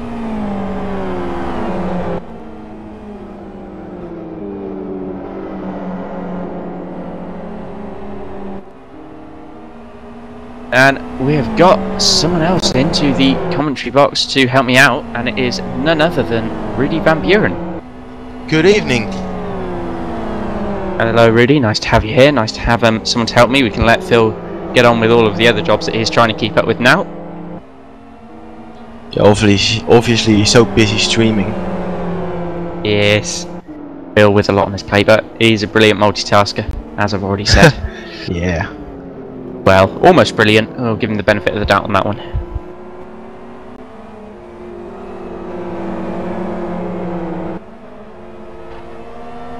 there's two battles across the classes, so I don't know where to look. There is a battle for 3rd position in GT300 and a huge battle forming for 8th position in GT500. Gahama right behind Bartolotta and then Riegler behind them.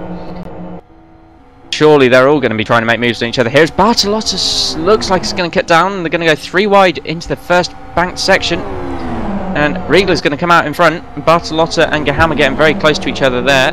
Gahama should be able to hold the position. He's got the draft of Riegler. Oh, and there's contact. Bartolotta push wide. Schillenek's going to storm through. Bartolotta 8th to 11th in a couple of corners. That's how quickly it happens in this race.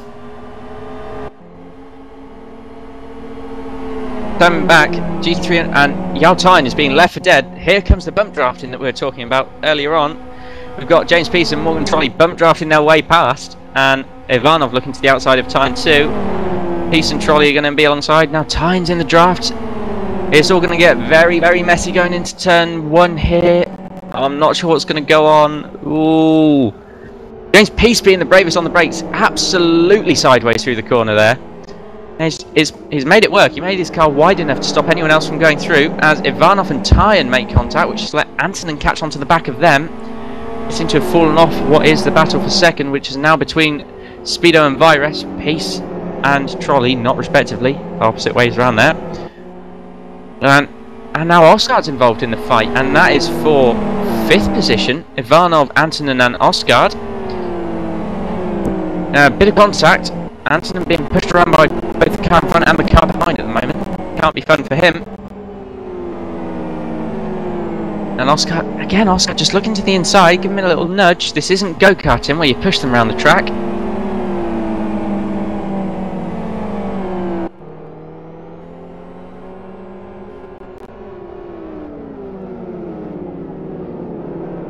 Oscar to the inside, that was a very late lunge. Antonin's going to hold him off, and quite rightly so.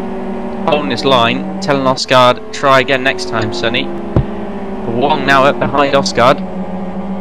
He's just about going to have the run, so Player Zone involving themselves in this fight now. Pretty much verging on the top 10 of GT300 are all fighting with each other at some point or another. Now, Trolley is actually going to try and make a move for 2nd position. Indeed, he's going to make it. Peace surely will slot in behind.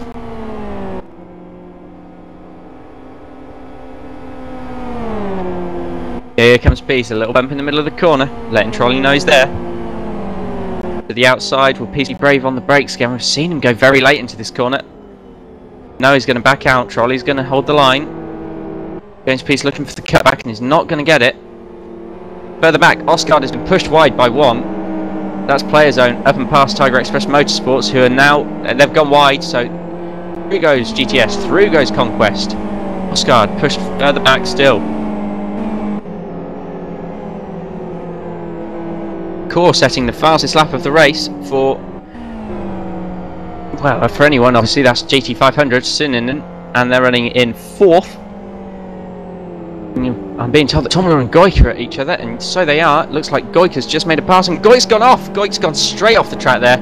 Oversteer, out into the deepest parts of the gravel trap. He is surely going to be losing a few positions here. 1, 2, if not 3 positions.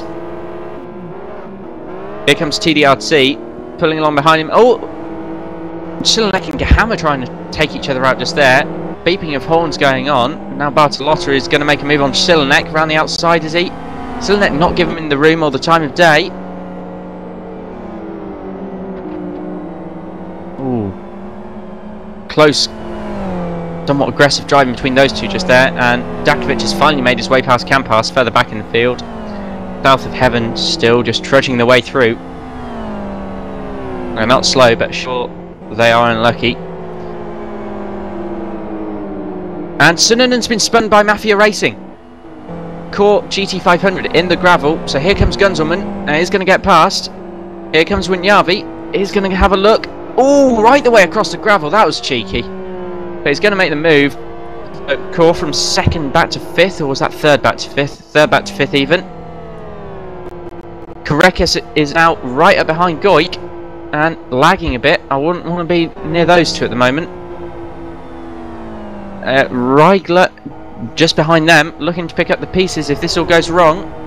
As Pitcairn for South of Heaven has joined the server, they're obviously going to go for a very, very early change and hope to get somewhere on strategy, considering their current position. Karekas and Goik side by side through the oval. Karekas is going to have to cut back and get on the back of Goik quickly here. Is not going to make a move from that distance. Oh, he's good. Try though. Is holding the outside. Not quite going to work for him there. Goik's going to hold on to it for the time being. Karekas still close to him though. It's difficult to keep up with it. Karekas is lagging quite badly. There's a GT2 in the wall. There's a, yeah, GT300, that's Mafia Racing have gone off into the wall, just as we're following that battle, nearly taking out Siddleneck as he rejoins. Looks like, well, enough dirt on the tyres and enough damage to be causing him some pace problems straight off the bat there.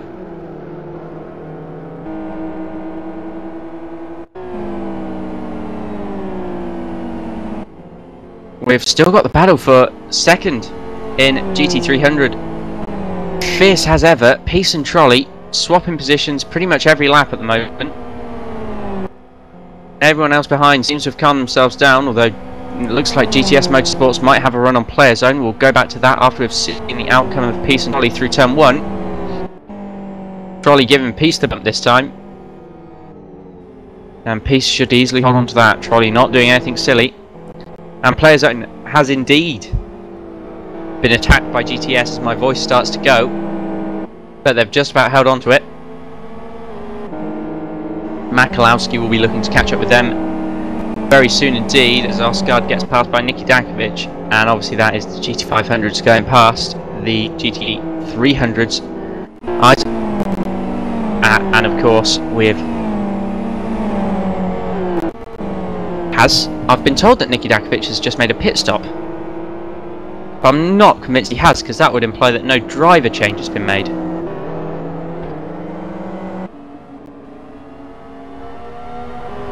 As Isaac Price slides up the inside there, just about caught up to the GT300s. I'm being told that Karekes' lag has escalated, causing problems for Riegler now. Riegler, who's going to be looking for a way past. Big lag spikes for Christoph Karekes at the moment. Yeah, just had multiple contacts with Goik as well through T1 and 2. Karekes looks to be going wide, but with the lag I just cannot keep up. He's surely going to time out soon, because if he doesn't, I hope he does. Yeah, as soon as possible. Exactly. This is not good. Dakovic diving for the pit lane for South of Heaven.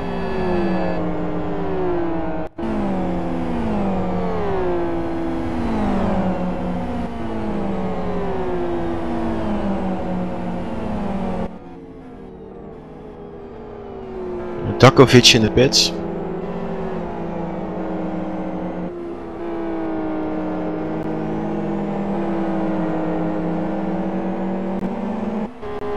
Apparently they forgot their driver change last lap, so that's why Nicky got in again.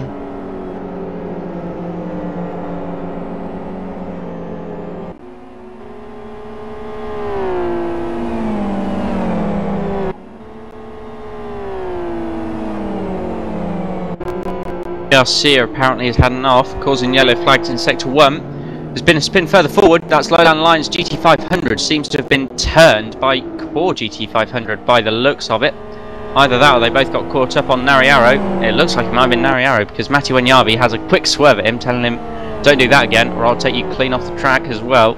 Don't mess with him. He's trying to get a move on and work his way up the field, and looks like a GT300's just hampered that process. Yeah, after that spin that's gonna take a few laps to get the pace back. Left tire is overheated badly. So I wonder how he's gonna cope with that.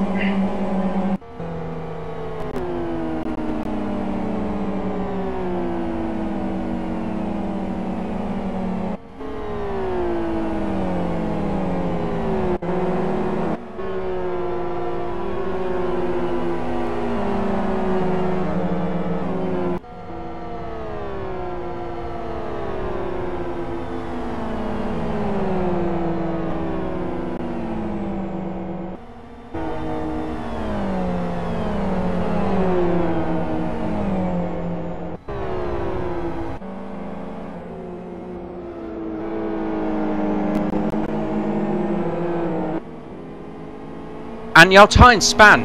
Yaltine has put the car around from 3rd position for Lowland Lines GT300. He's going to get back underway, but he's right the way down through the order now. These guys running so close together. That's put him down to what is 12th position, 3rd to 12th. One little spin, one little mistake. And that's how much it takes away from you. So he's got all of that work to do again.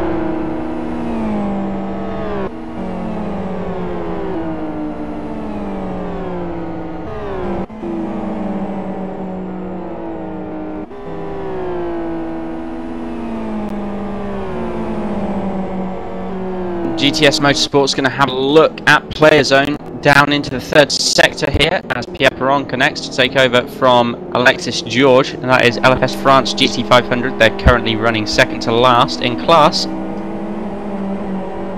as GTS have got it all wrong through that section. Caracas goes off. Fall off, and yeah, he's back on track, but he went straight in the tight double left-hander. Hammer now, right on his tail, and with Caracas lagging, this could end in tears. Caracas' lag looks to have backed off a little bit. They got a backmarker. It's Yaltine. Oh, it's yeah. That's going to help. Pushing the horn, Flashing lights, pushing covering horns. the inside. Dylanek ominously sitting behind these two. Oh, catching 2 GT300s there. There's Donnelly sitting right where Hammer is. Dylanek making a bit of contact with the rear end there, and again, beeping your horn, guys. Won't help you speed you up. You've just got to deal with each other properly.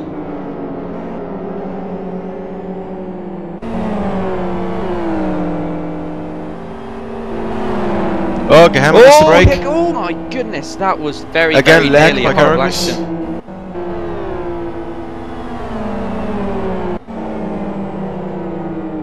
Relax, lagging. Has some really, really good reactions from Silenek there. He did the right thing, jamming on the brakes. Bartolot has been pushed wide by Koskinen on the exit of the final corner of turn 2, and there's been an accident up When ahead. Jarvie with a GT300 from Conquest Racing. Yeah, that looks like a fairly beat up car. Front right damage. Yeah, It's definitely going to hamper the control on that car as Makalowski dives to the pit lane for the Conquest GT300 car that was also involved in that incident. And still each time I see the balloon coming up from the lagging Caracas car. It's about time it ends, or there comes a timeout for the safety of all of the drivers around him. It's going to come soon. That's almost a guarantee. The amount that he is lagging. And Tommy Osgaard's entered the pit lane. No, not entered the pit lane. I've been told something different. Is battling with Koskinen, in fact. My fault there, and they make contact. They're going straight on. Tommy Osgaard coming off first from that one, but Yaltine's going to make a move on Koskinen, going down into turn 2. Indeed, he's made it stick.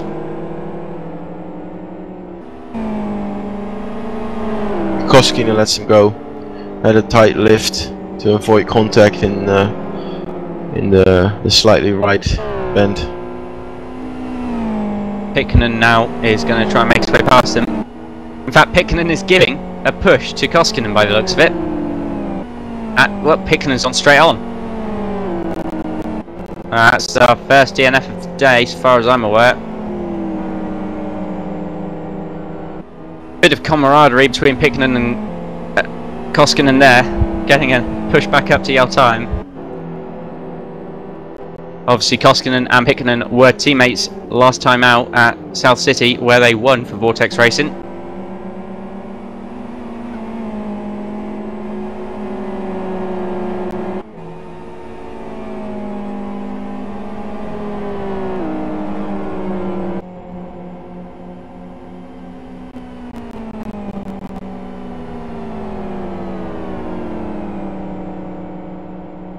Having a few people do early pit stops now, so in a couple of laps time you'll see the mid part of the pit stop window, and that'll be when we get the majority of people flying into the pit lane. although I imagine that Sasha Riegler will not be one of them. Oh, and Matthew Wanyavi back off into the gravel again. It's not going well for him. That's the second time in as many laps that Lowland Lions GT500 has been in the gravel.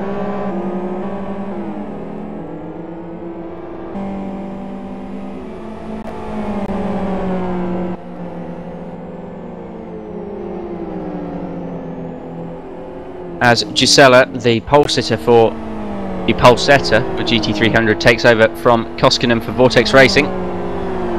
They might just about be able to salvage a few more positions if they can go quicker with this second driver of theirs, as Martin Kapow has connected to... Oh, and Milonen's just gone off. It looks like he just got a bit of oversteer entering the third sector. Now he's been off onto the grass, lost position to Pierre Perron. Oh no, he hasn't. Pierre Perron's a lap down. Ignore me.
And Silnek is right on the back of Gehammer at the moment, and this looks to be the closest battle on the track.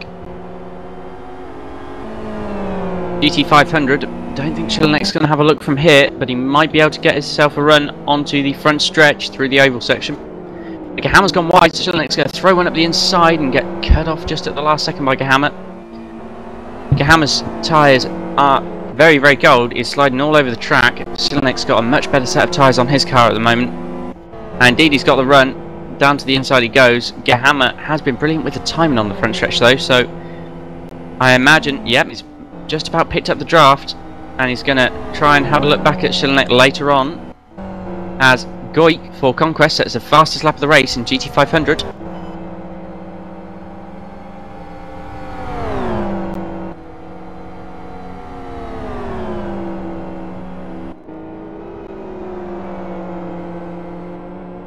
And Gehammer's taken Silnek out there. He's just put his nose in. Silnek held onto it just about.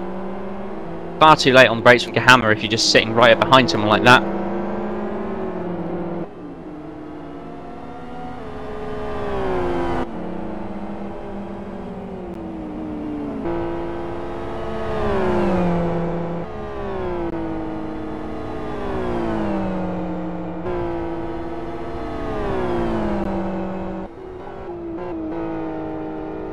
It looks like Lowland Lions GT500 are going to make that driver change. I imagine there'll be some repairs undergone as well after being thrown into the wall a couple of times. Sasha Riegler for Sonic Realms Racing GT500 has managed to pull himself up to the back of Christoph Gorekes. Being as he started in Stonehead last, now to be fighting for 6th, another very strong showing from Sonic Realms. And so far so good for them. Nothing has gone particularly wrong.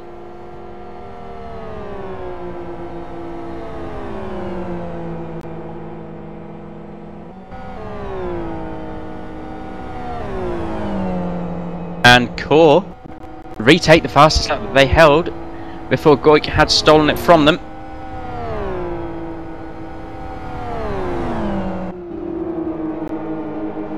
A driver change for Angel Power Racing GT300 there. Martin Kapow. Now I've got Core challenging Raystar for 3rd position in class. Here they are. Core really do have the pace at the moment. That fastest lap was by no means a fluke. They are charging at the moment as Matthew Wanyavi makes his pit stop for Lowland Lions GT500.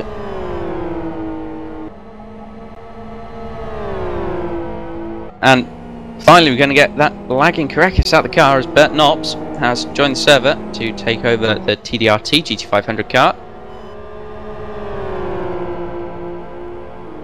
As expected, Lowland Lions GT500 have chosen to repair the damage on the car.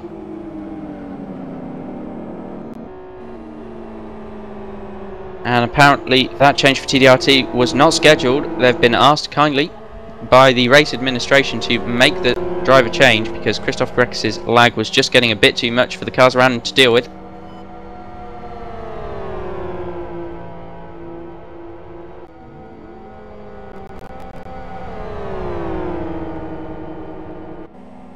Can't wait for the protests. And here's Suninen, he's got the run on Gunzelman. We should be seeing a move going into turn 1.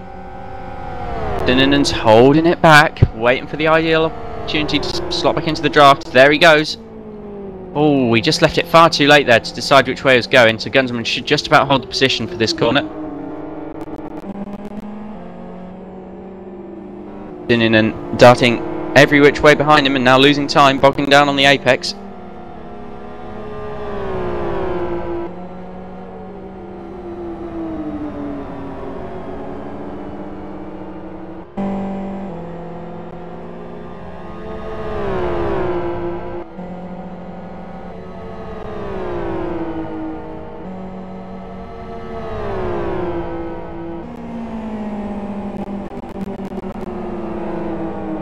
And there is the driver change for TDRT. Knops now taking over the helm, and Lombardi taking over the Player Zone GT500 car from Bartolotta. A strong first stint from them.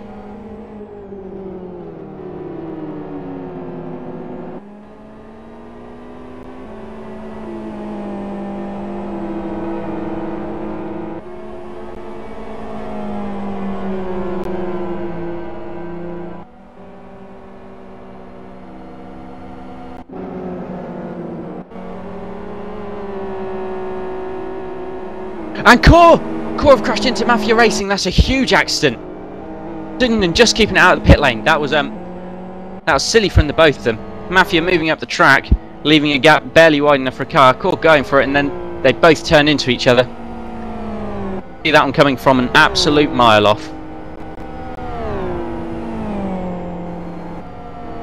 Both cars seemingly unscathed, if not with browner trousers, after that incident.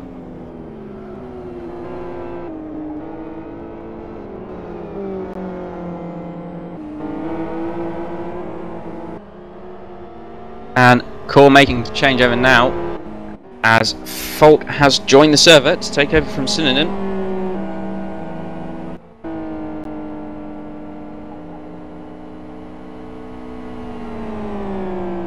A battle waiting to happen.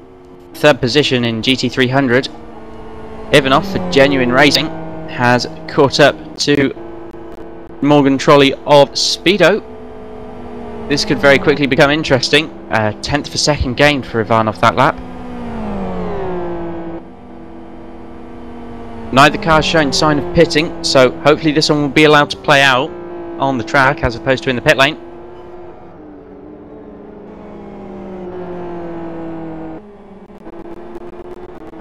Although that said, neither of them having pitted when they're this close together on track. Oh, and Ivanov's gone off. About held it together. Being this close on track, the XRR does take less time to fill up with fuel. But presuming neither of them repair damages, Trolley should have a fairly substantial margin after the pit stops no matter what goes on here.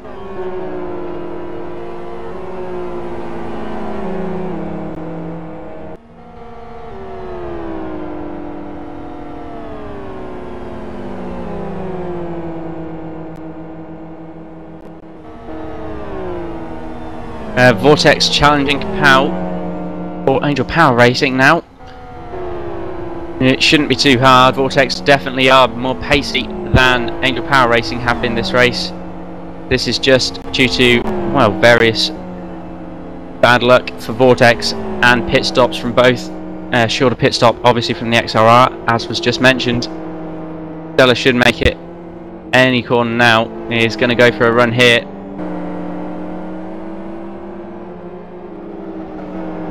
And here is that run. He's going to look to the outside. It's not going to hold. Campas looming in the background. A GT500 car ready.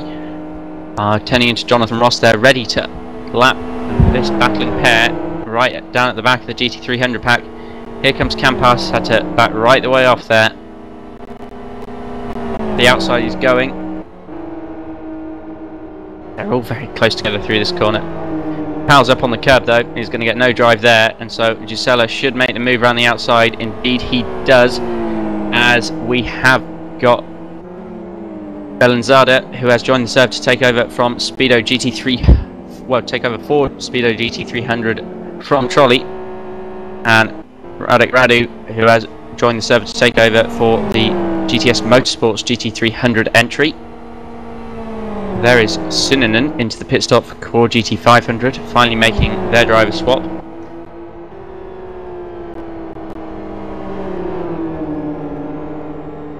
And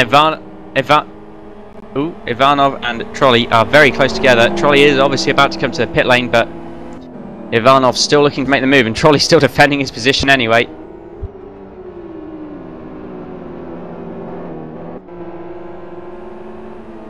Good show of driving from both of them there.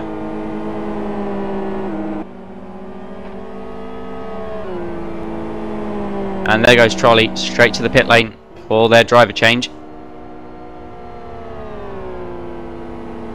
Little bit of lag from Ivanov. Nothing to worry about as far as I am aware. There have been bits of lag from everyone so far today. Correct has been the only real problem.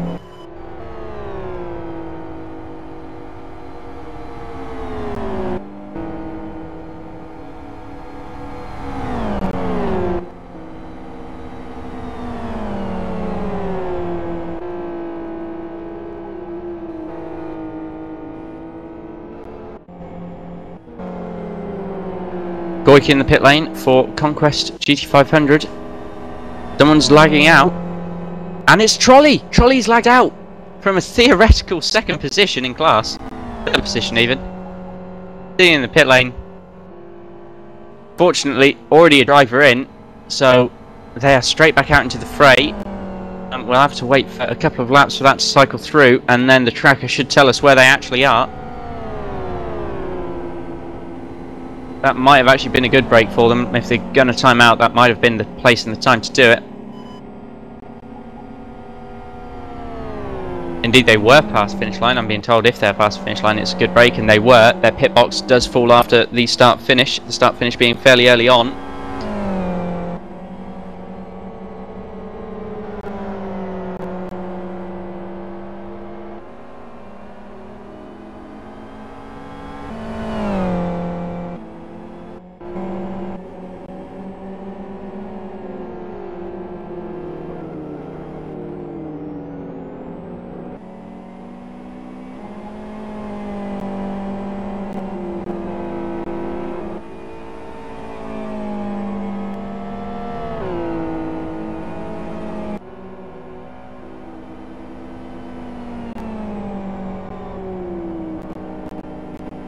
Yeah, we've got the majority of people coming into the pits now.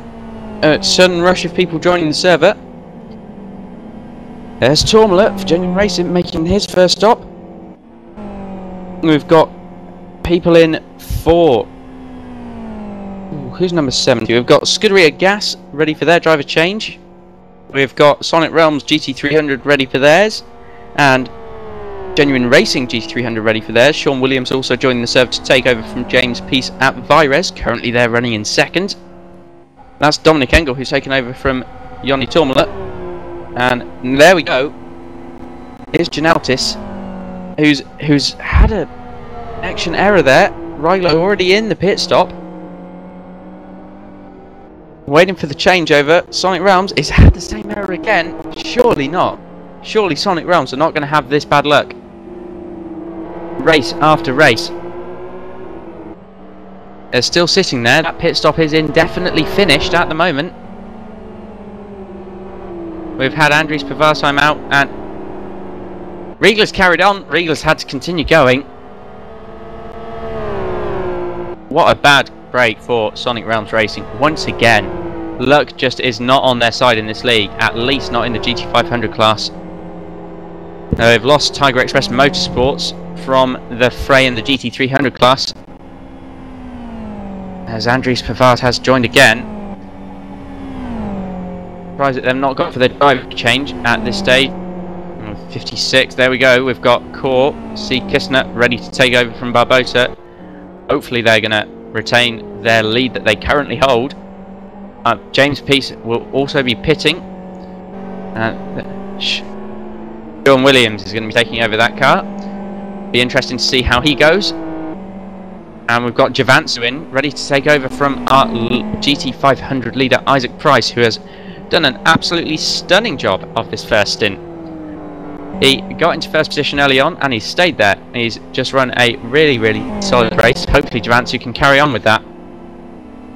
There we go, Heidemann taking over from Ivanov at Genuine Racing, and Latinmaki taking over from Antonin at Sonic Realms Racing, both of those the GT300 class. And there we go, Andries Pavard has taken over from Tommy Osgaard, so I don't think there was actually a loss of connection for the car of Tiger Express Motorsports there, just a loss of connection for the joining driver. Be interesting to see if they disconnect again, as Riegler is going to try and pit again. Janautis has managed to join the service successfully this time. And Sean Williams is disconnected again, so James Peace is still out on track.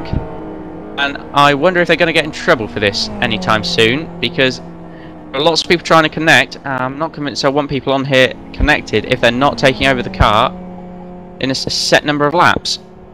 That's just continuous connecting and reconnecting. And we've got Barbosa causing a yellow flag, but that's just because he's pitting. No, that's my eye in the sky telling me that, so I quickly jump to whatever conclusion there is. Barbosa's missed his pit stall. That's not going to have helped him. James Peace continuing around is hopefully going to pit this lap because Sean Williams has connected again. This is of course unless he disconnects and reconnects. Obviously having a bit of fun with those buttons today. Javansu has taken over from Isaac Price at the helm of the pack as Gahama now takes the lead there. And Javansu is going to comfortably get out in front of Engel. So that is retaining the theoretical lead of the GT500. Gahama yet to stop.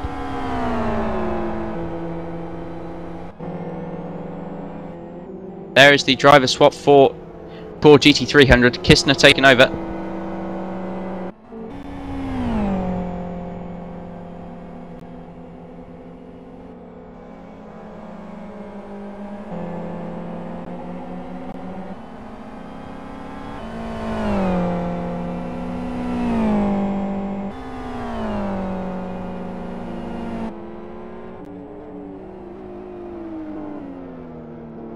Sean Williams yet to disconnect, so I can only imagine that James Peace is going to take to the pit lane this time by handing Jarl Tyen for Lowland Lions an extremely temporary lead, which he will no doubt lose as soon as he makes his stop. He was very far back in the field until everyone decided to cycle through and make their driver changes. Here comes James Peace steaming round.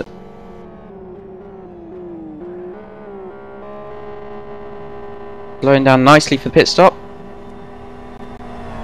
We've got Piri Motorsports GT500 in the pit lane, making their stop. And disconnecting. There was obviously no second driver there. That's second confirmed non-finish. James Peace, current leader.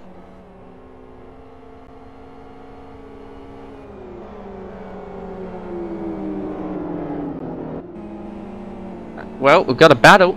And that is for what is really second place in class for the GT300s. And it's Kistner for Core and Heidemann for Genuine Racing. And Sean Williams, now in the Virus Racing car, making his way out of pit lane. He should get out comfortably ahead of the guys behind him.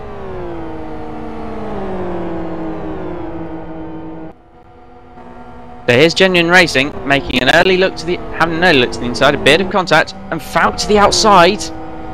Not where I would have gone, but each to their own. Kistner making another look. This on the rear end of Heidemann there. He won't. Oh, Kistner's gone deep, but he's looking for the late apex maybe. A run down into turn 2 through this complex. It's not going to work. The one car line, and he's lost a bit of time, got loose on the exit. Heidrun should hold the position for now. John Williams comfortably out ahead. Yao Tyan yet to make his stop, obviously. They're currently in the last sector. And Cora have lost a bundle of positions there, making their stop. And Yao Tyan now making his way to the pit lane. Mikko Marilioto has joined the server to take over for Lowland Lions GT300. It'll be interesting to see where Mikko Marilioto comes out. I think they're probably going to slot in between Latin Maki and Radu of GTS Motorsports. So that will put them down in 7th position, I believe. Just about where they were before everyone started making pit stops.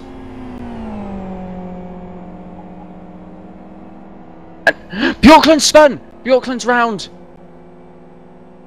Just being avoided by Kistner. And who else was that there? Knops. Knops just about getting around. No contact made. A lucky escape for everybody involved, so far as I could see.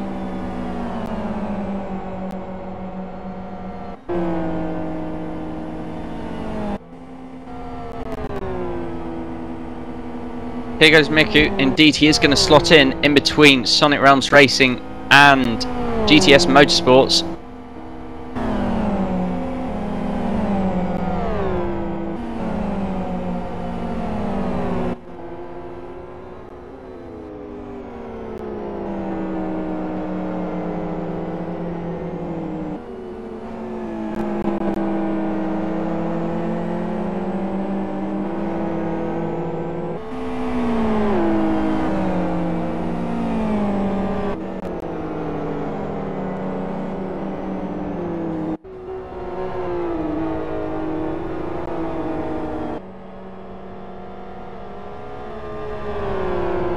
We've got a battle for 3rd position in the GT500 class.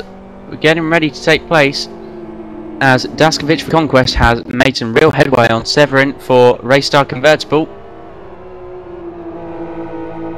Could this be a run here onto the main straight? Not quite. Daskovic got a bit too loose on the exit. Severin's going to need to tap the apron or something for Daskovic to get the run now. And that may have just happened, because Daskovic indeed is in the draft. He's going to have a look to the inside very soon. There is no room there. There's a wall in the way. Well, that was a failed attempt. He's going to have to regroup and try again. Still in the draft. Will he have a dive into turn 1? Indeed he will. Having a look. Raystar just holding the position around the outside. Severin getting a bit leery in terms of the rear end through that complex.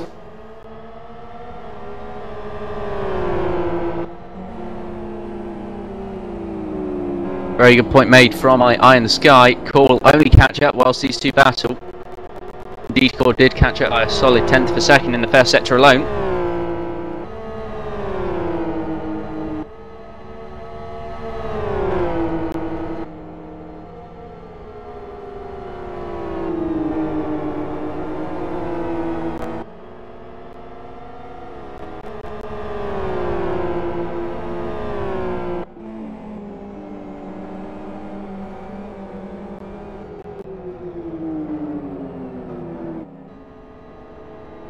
And battle may well recommence between these two, going on to the front stretch, although Severin has really hooked his car up through that last chicane, and so Daskovic is out of the draft.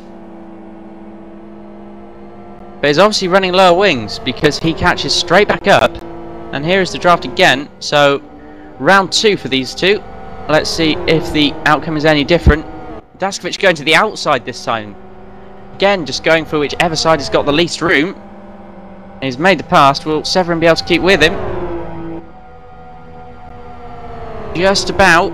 Here comes Severin. Will he now have the dive to the inside of turn 1? No, he's going to stick to the outside and he's going to brake early. That is Daskovic's position for the time being. Next to Haskell Severin will be Falk for Core, who is currently driving just that little bit faster.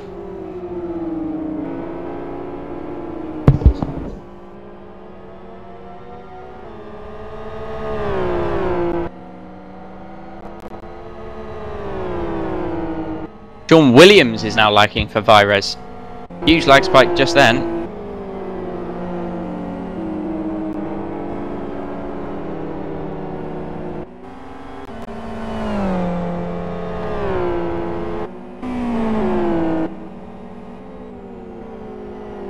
Heigemann still just lurking right up behind Kistner. The first mistake that GT300 core car makes, and Heigemann will rocket his way through into second.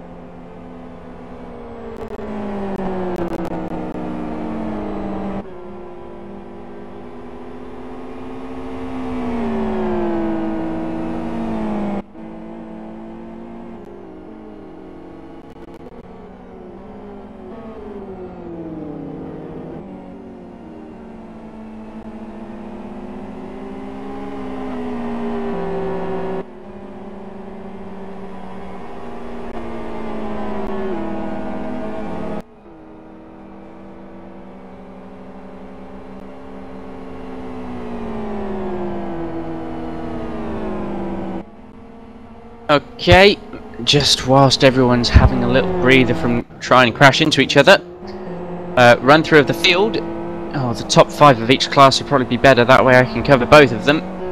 In first position in GT500 is Samsu Javansi for Cookie Monster Racing. They have led pretty much from the beginning and only lost first when Gahama had not pitted. And behind them, Dominic Engel for Genuine Racing, driving a solid race. There's a bit of front right damage there on the car, probably from going into the wall that he just went into.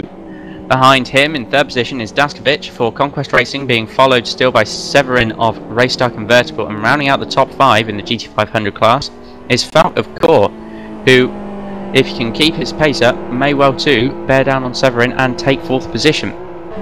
In the GT300 field, we have got Sean Williams still leading the way in that Virus car, somehow having not timed out after various lag spikes throughout the race from both him and also James Peace. And in second position we've got Robin Heigemann, who has made his way past Kistner whilst I've been talking. And I've missed something there. Kistner must have made a mistake, so Heigemann for Genuine Racing is in front of Kistner now. Kistner for Core. Behind them in fourth position is Latin Mackie for Sonic Realms Racing GT300, and even though they had a timeout and an awkward driver change, it is Speedo Racing with Helen Sutter, who is just behind them.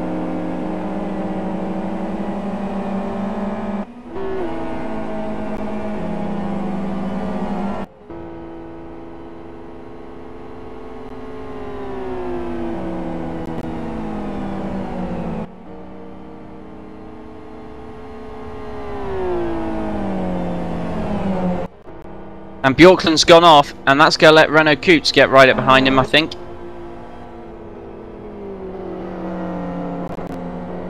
Maybe not. Bjorklund collects it back together. He's going to try and hold the position for now.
And Kapow and Menachicci.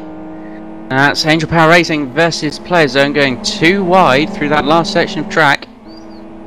Indeed, Kapow's going to have a very, very good run out of the corner. So these two, way back in the pack, but fighting for position just as much as anyone else further forward is. How making the move at this moment in time, but they've got the whole of the rest of the straight to sort each other out.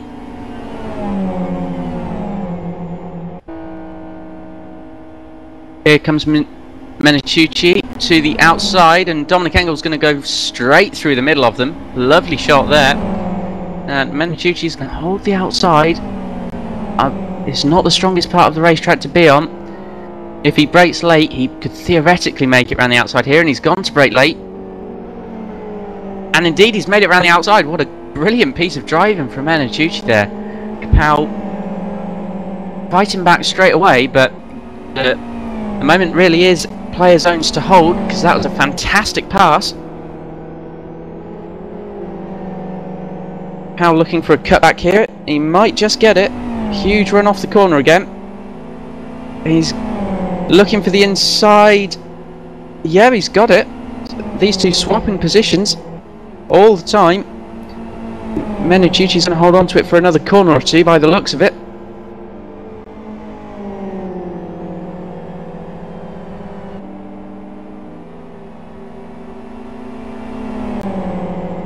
So here goes Kapow, having another look down the inside. Not giving up these two. That's a nice little battle here. And Kapow's made the pass, and Menachicci's really overcooked it on the exit, so Kapow's going to hold that one for the time being.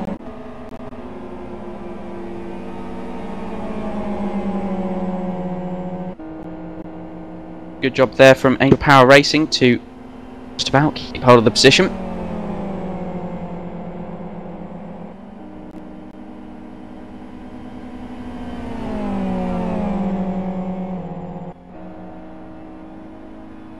Sonic Realms GT300 right up behind Core GT300 now. They've been making leeway the past few laps, and it may well soon pay off. Speedo lurking behind them, waiting to pick up anything that goes, and that is Wong disconnecting. Why it's taken him that long to disconnect after the driver changes, I'm not sure. They shouldn't get any penalty for it though. They've got Sonic Realms Racing up behind Core in GT300 now. Latin Mackie looking to make a move soon. This will be for the final podium position in the class. And you've got Bellanzada just waiting behind both of these if anything goes wrong. And Speedo will be promoted to that final podium position.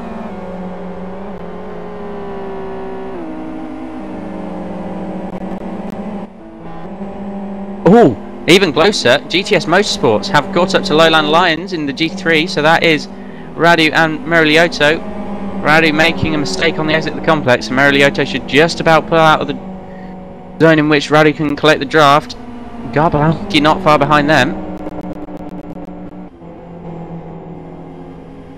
Latin Mackie for Sonic Realms though has actually got the run on Kistner.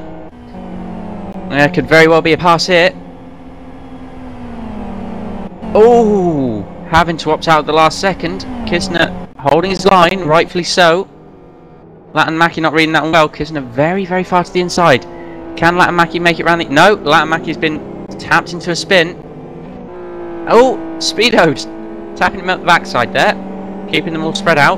Why not?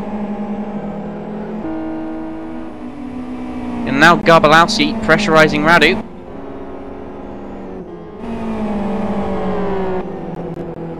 Flick of the lights, trying to taunt him out of this one. Don't think it'll work. Radu's been driving very strong so far this race.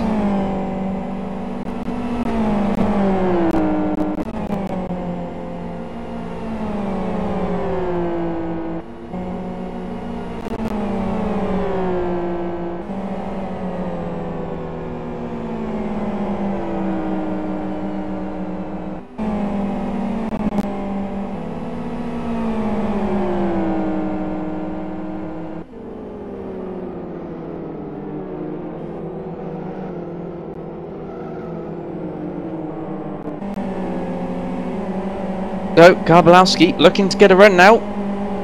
Will he manage it? Not quite. Radu's going to hold on to the position for a bit longer.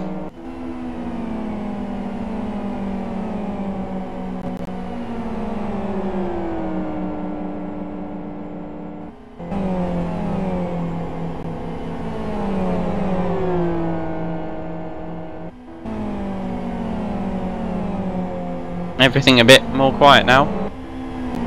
Although, as I say it, we have got a massive battle in GT300. It's Coots and Bjorklund both out into the wall. Lombardi waiting behind to pick up the pieces. This is Gravity versus 500. My mistake, GT500. Bjorklund is going to try and make a move past Renault Coots of Speedo.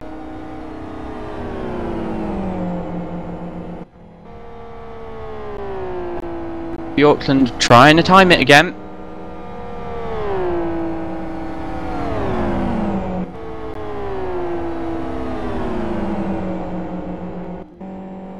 And it's not worked out for him.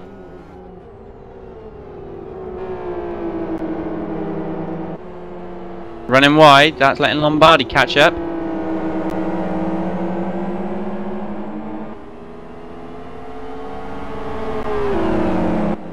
Past Lobato, that's going to be a gas racing team, a GT300 car involving himself in this GT500 fight.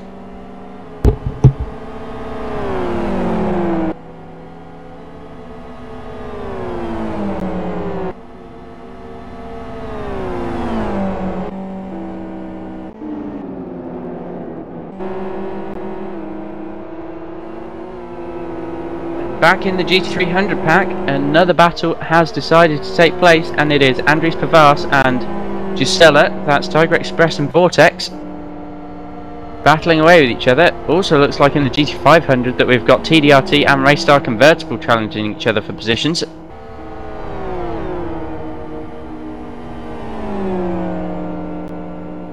Andries Pavas flicking on the hazard lights and his own lights there. Both of them just playing all of the different lights that they have to their advantage. Not that it actually affects the race itself.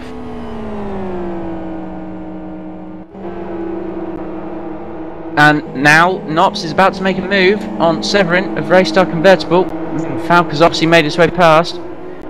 Coming up on a bit of traffic here, that's Garbalowski of Conquest GT300 that they're going to have to make their way past. And then shortly after that, Radu of GTS Motorsport.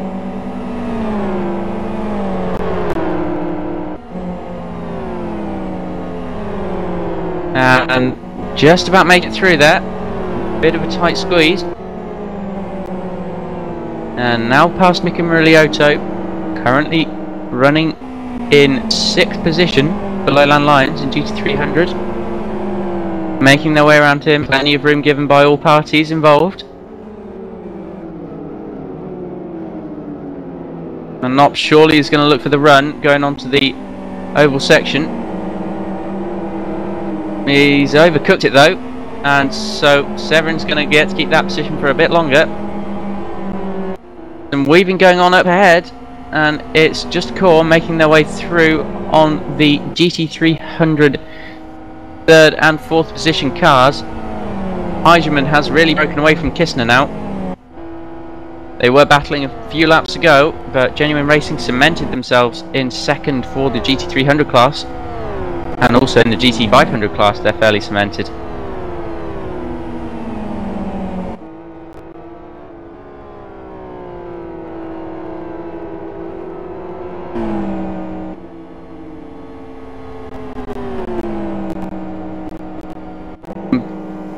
Vortex have got around Tiger Express Motorsport, but Pavas is fighting back, trying to get a hold of that position again. Not convinced that Gisela's going to let him have it.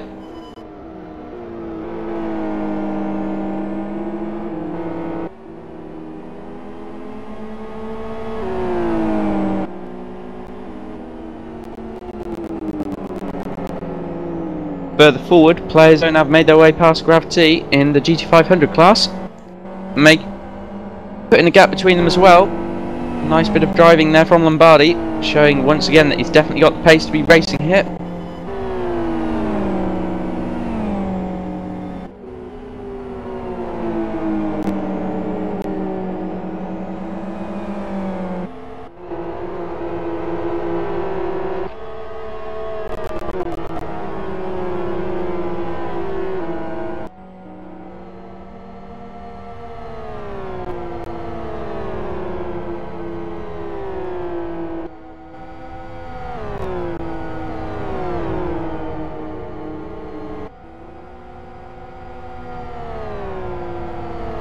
Sean Williams having a huge lag moment there.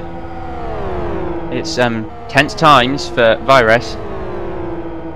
Currently leading the GT300 field by quite some margin over Robin Heigeman.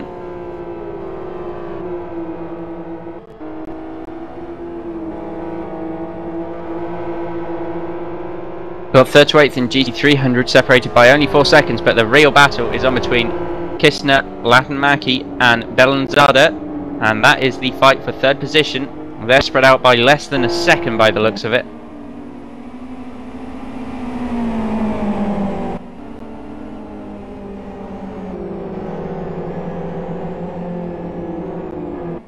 And Radu and Garbalowski were battling, but they've been split by Renault Coots, and that's a bit further back in that GT300 pack.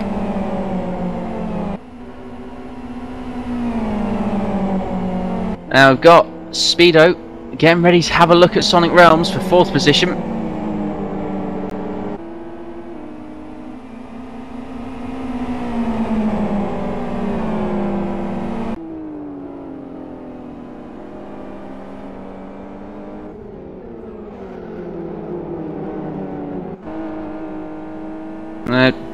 Both the Speedo cars on the same bit of track. Will there be a bit of help given?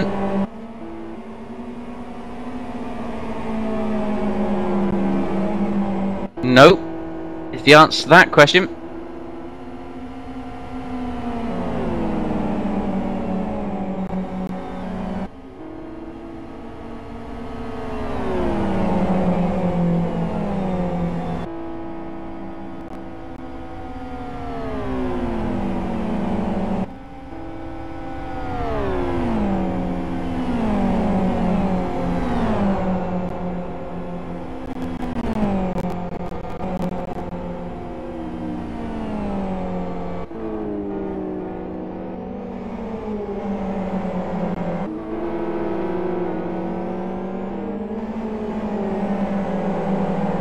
Okay, Latin-Maki has got the run on Kistner.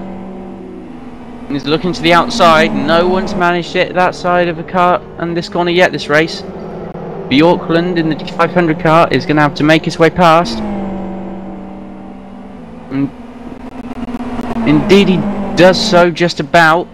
Latin-Maki and Kistner very, very close together, pretty much making contact there. And we've got Bellanzada for Speedo, and Kistner's just dived out of the way, but he's going to get the cutback. What a brilliant bit of driving from Kistner there. And now Bellanzada's involved. These three bumper to bumper, not for the first time this race. And they're going to make it 3 wide, going down into the third sector. Kistner's not going to come out on top. Latin-Maki pushing his way past there. And now Miku Muraliotto is on the back of this. It's a 4-car train, unless Latin-Maki starts pulling away, which he may well do. Now, we've got Bellanzada in the slipstream of Kistner, and Miku Muraliotto in the slipstream of the both of them. Bellanzada down on the apron. And it's going to make it work. Very, very, very risky driving there. And Kistner's turning down on Miku Muraliotto. Barely any room to manoeuvre. Bit of contact between Lowland Lions and Speedo Racing, with Court just sitting around giving Miku a little push there. They're all pushing each other through the corner. It'll be interesting to see who's going to come out on top. I reckon it'll be Speedo.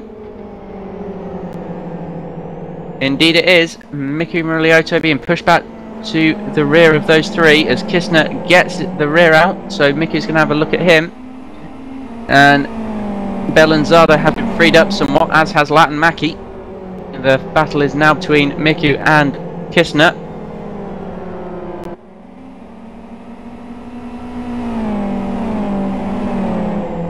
Here is Muraliotto giving him a push through this section of track. We've seen it happen a lot of times today. Giving people just a little bit of a tap, letting them know you're there. Well, that was a bit more than a tap, that was a thud going into the corner.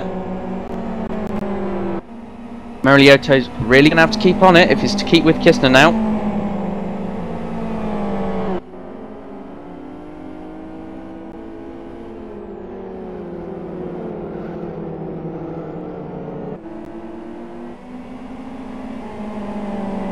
Kistner looks to just about have Saved himself. Mariotto taking way too much gravel and losing time now.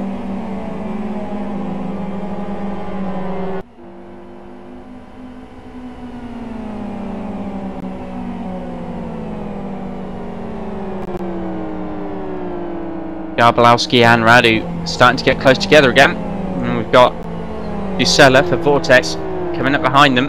And this is somewhat a furious fight back from Vortex Racing after being knocked back to pretty much last early on in the race. We've got less than 10 laps to go though. There's not a lot of time for people to do anything in. And I believe it's going to be 5 laps remaining for Samsu Javansu leading in GT500 at the line this time by. Unless he makes a really big mistake, Javansu has got this one wrapped up for Cookies something Motorsport. Cookie Monster Racing, there we go. Why anyone put Cookie and Monster next to each other? Just to confuse me when my brain goes dead, obviously. But they've pretty much got this one wrapped up unless they make a mistake. A huge lead over Dominic Engel at the moment.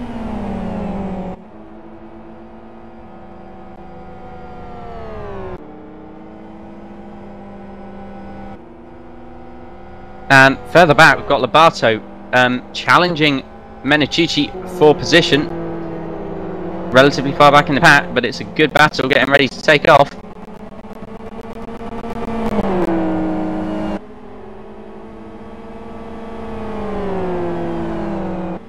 Further forward though, Mariotto is right on the back of Kistner. Can he get this chicane right this time and get the run? No, he can't. He's lost a bit of momentum again. Garbalowski's going to be challenging him if they're not careful. And Lombardo's gone wide and he's somehow made the pass. Or has he? Menicucci's gone. Menicucci's gone. He's span it round into the gravel. Will he keep it going? Indeed he will. Or will he? And he's stuck in the gravel. Will this cause a safety car in the dying moments of the race? If it does, I'm not convinced it will get going again.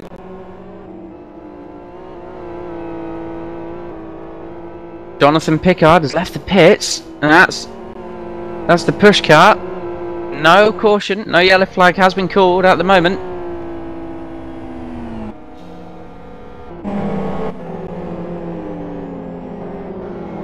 Yep, and there we go, safety car deployed. I think that's pretty much going to set the race. You can't see us going green again after this. And it's just joined the spectators. The safety car is still deployed. The safety car is still deployed. That is going to bring everybody back together. Like I say, I genuinely don't think that, yes, safety car will still be deployed. Confirmation from our race admin Michael Booth just there. I do think that's it. And Menicucci's been banned from the server. Presumably that is temporarily. He'll definitely get a hefty penalty. He just wasn't supposed to re-enter the track like he did. Oh, Conquest went off. And that's Conquest Racing. And I believe that's Conquest Racing in GT300 that have gone off.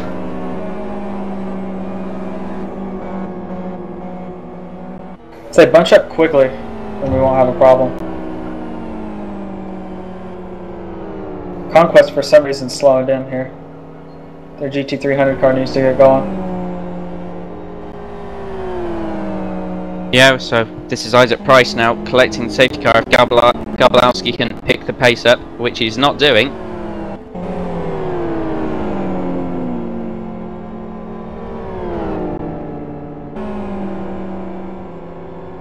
Isaac Price, not Isaac Price, Samsu Javansu, excuse me, Cookie Monster Racing, our current race leader, behind Stuart Baker, our safety car driver.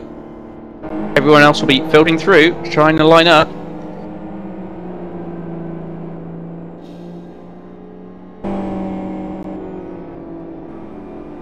And we've got Martin Capel being told to let the safety car go past. He is meant to be behind Samsu Javansu at the moment.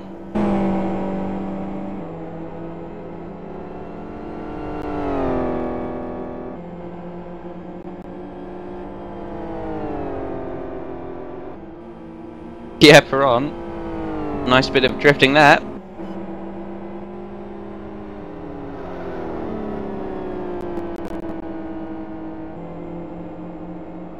I don't want to run through the order just yet. I don't want to jinx this race to be finished. We may yet go green.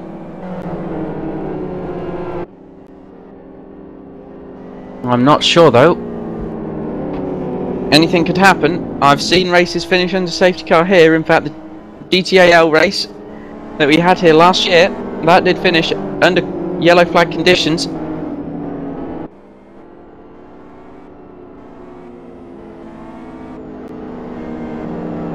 Depending on how quickly these guys form up will depend if they get going again.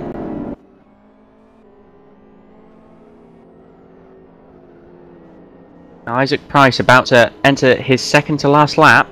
It'll be interesting to see if they do go racing again, and if they do indeed go racing again, it will be for the whole of one lap, and it will be a one lap dash. So it would not surprise me if we in fact do not go racing again, just to conserve the sanity of the field.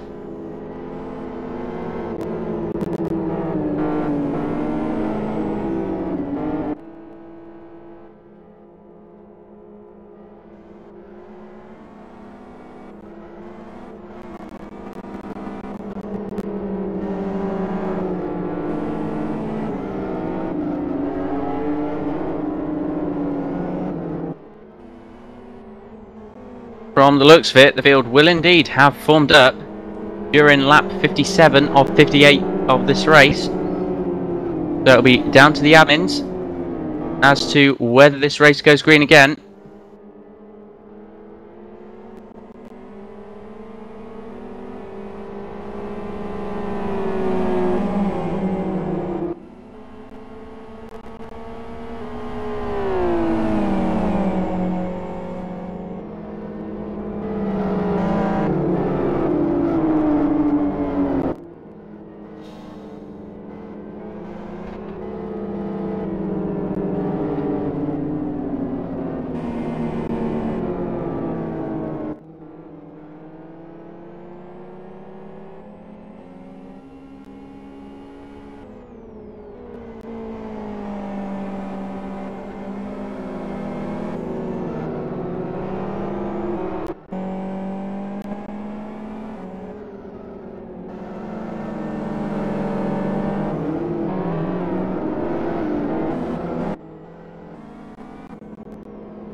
Just being reminded there, we've got our safety car control system being restarted.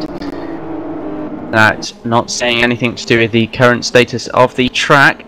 They're going to have to call it fairly soon as to whether this race is going to go green again. All cars are in a line, but some cars got waved around late. Yeah, it'll be interesting to see what the final decision of the admins is here.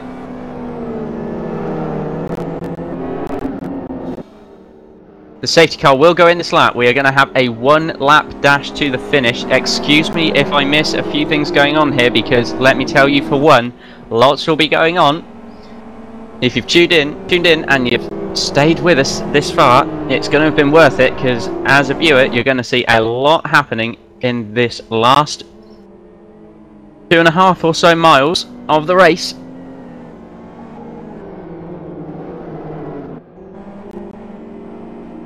There will be no passing before the start-finish line, I'm reliably informed, so look to see anyone who is falling back and giving themselves a run.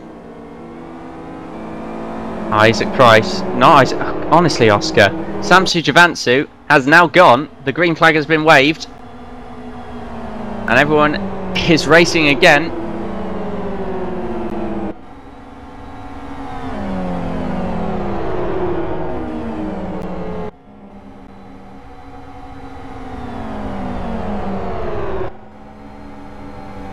They are going 2-3 wide in the GT500 pack, but the real race really is Heigemann and Williams, and then for third and fourth also in GT300, they are right with each other.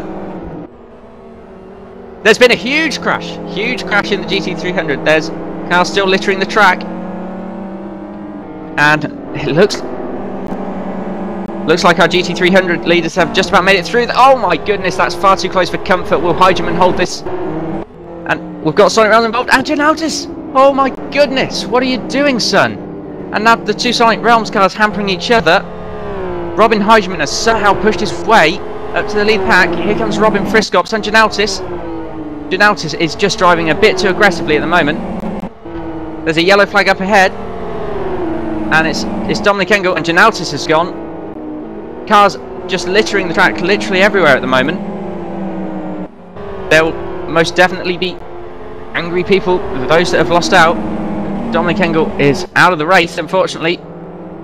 Sean Williams has made a pass on Robin Heigeman.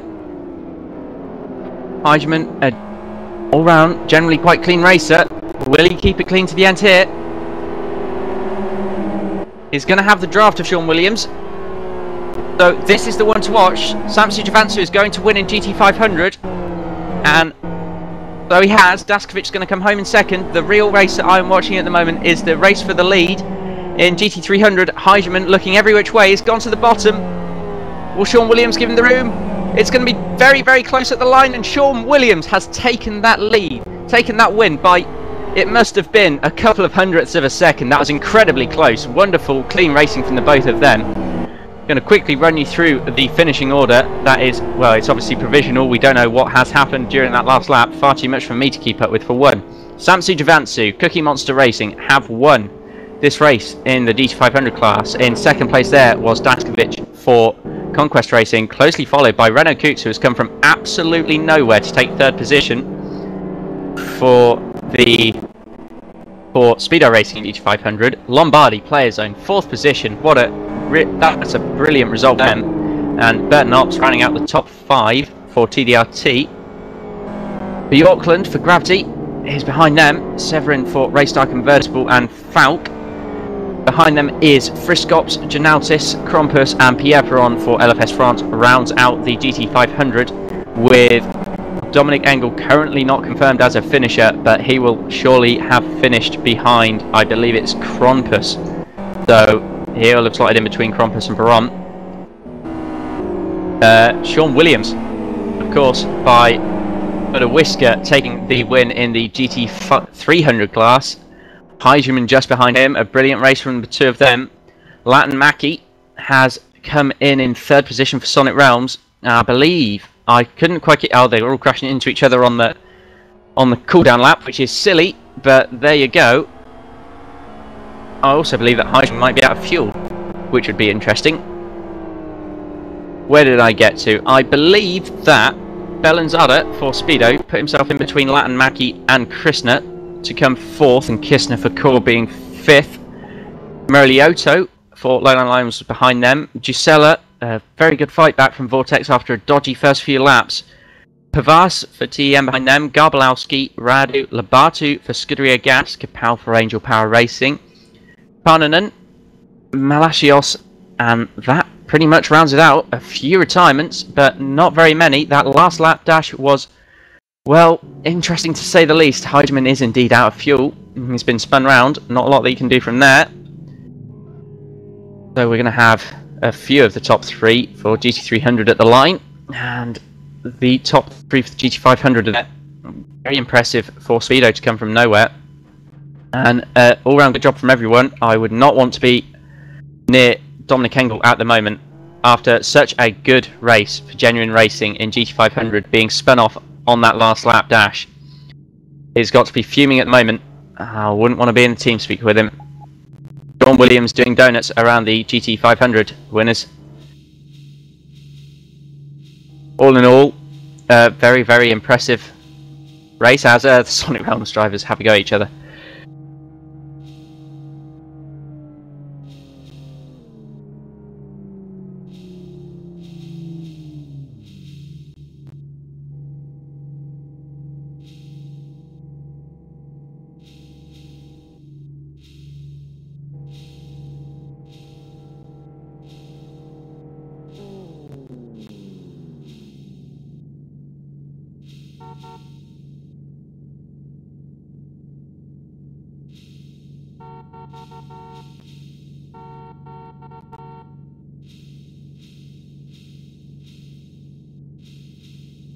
So, thank you everybody for tuning in. What was a very good race with battles all the way through turned into an absolutely mad dash at the end there.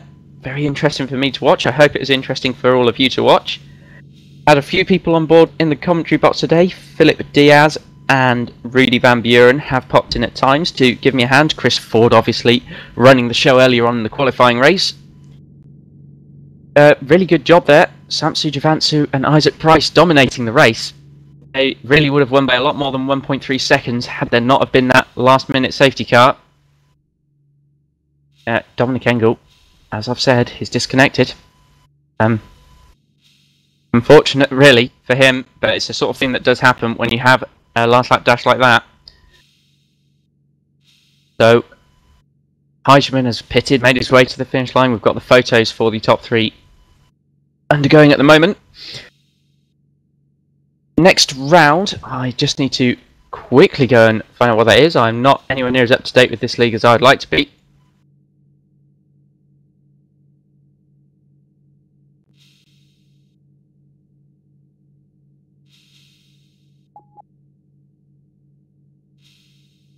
Okay, well, we've got a break now in the season over the holidays, whilst everyone has a nice Christmas. But in between this round and the next round, we have got the Masters of Endurance 24-hour race, which I'm sure will be streamed. Hopefully I'll be around to give a bit of input with that, with such faces as Christopher Ford, Phil Diaz, and other people who you have heard commentating on this series so far this season. Next round, then, for GT, the Super GT series, will be round 5, January 22nd, at Aston Cup Circuit. Now, it's a custom track, so there may well not be a broadcast there. We might be back later on in February in terms of the broadcast. Thank you, everybody, for tuning in. A big thanks to the admin team for running the race.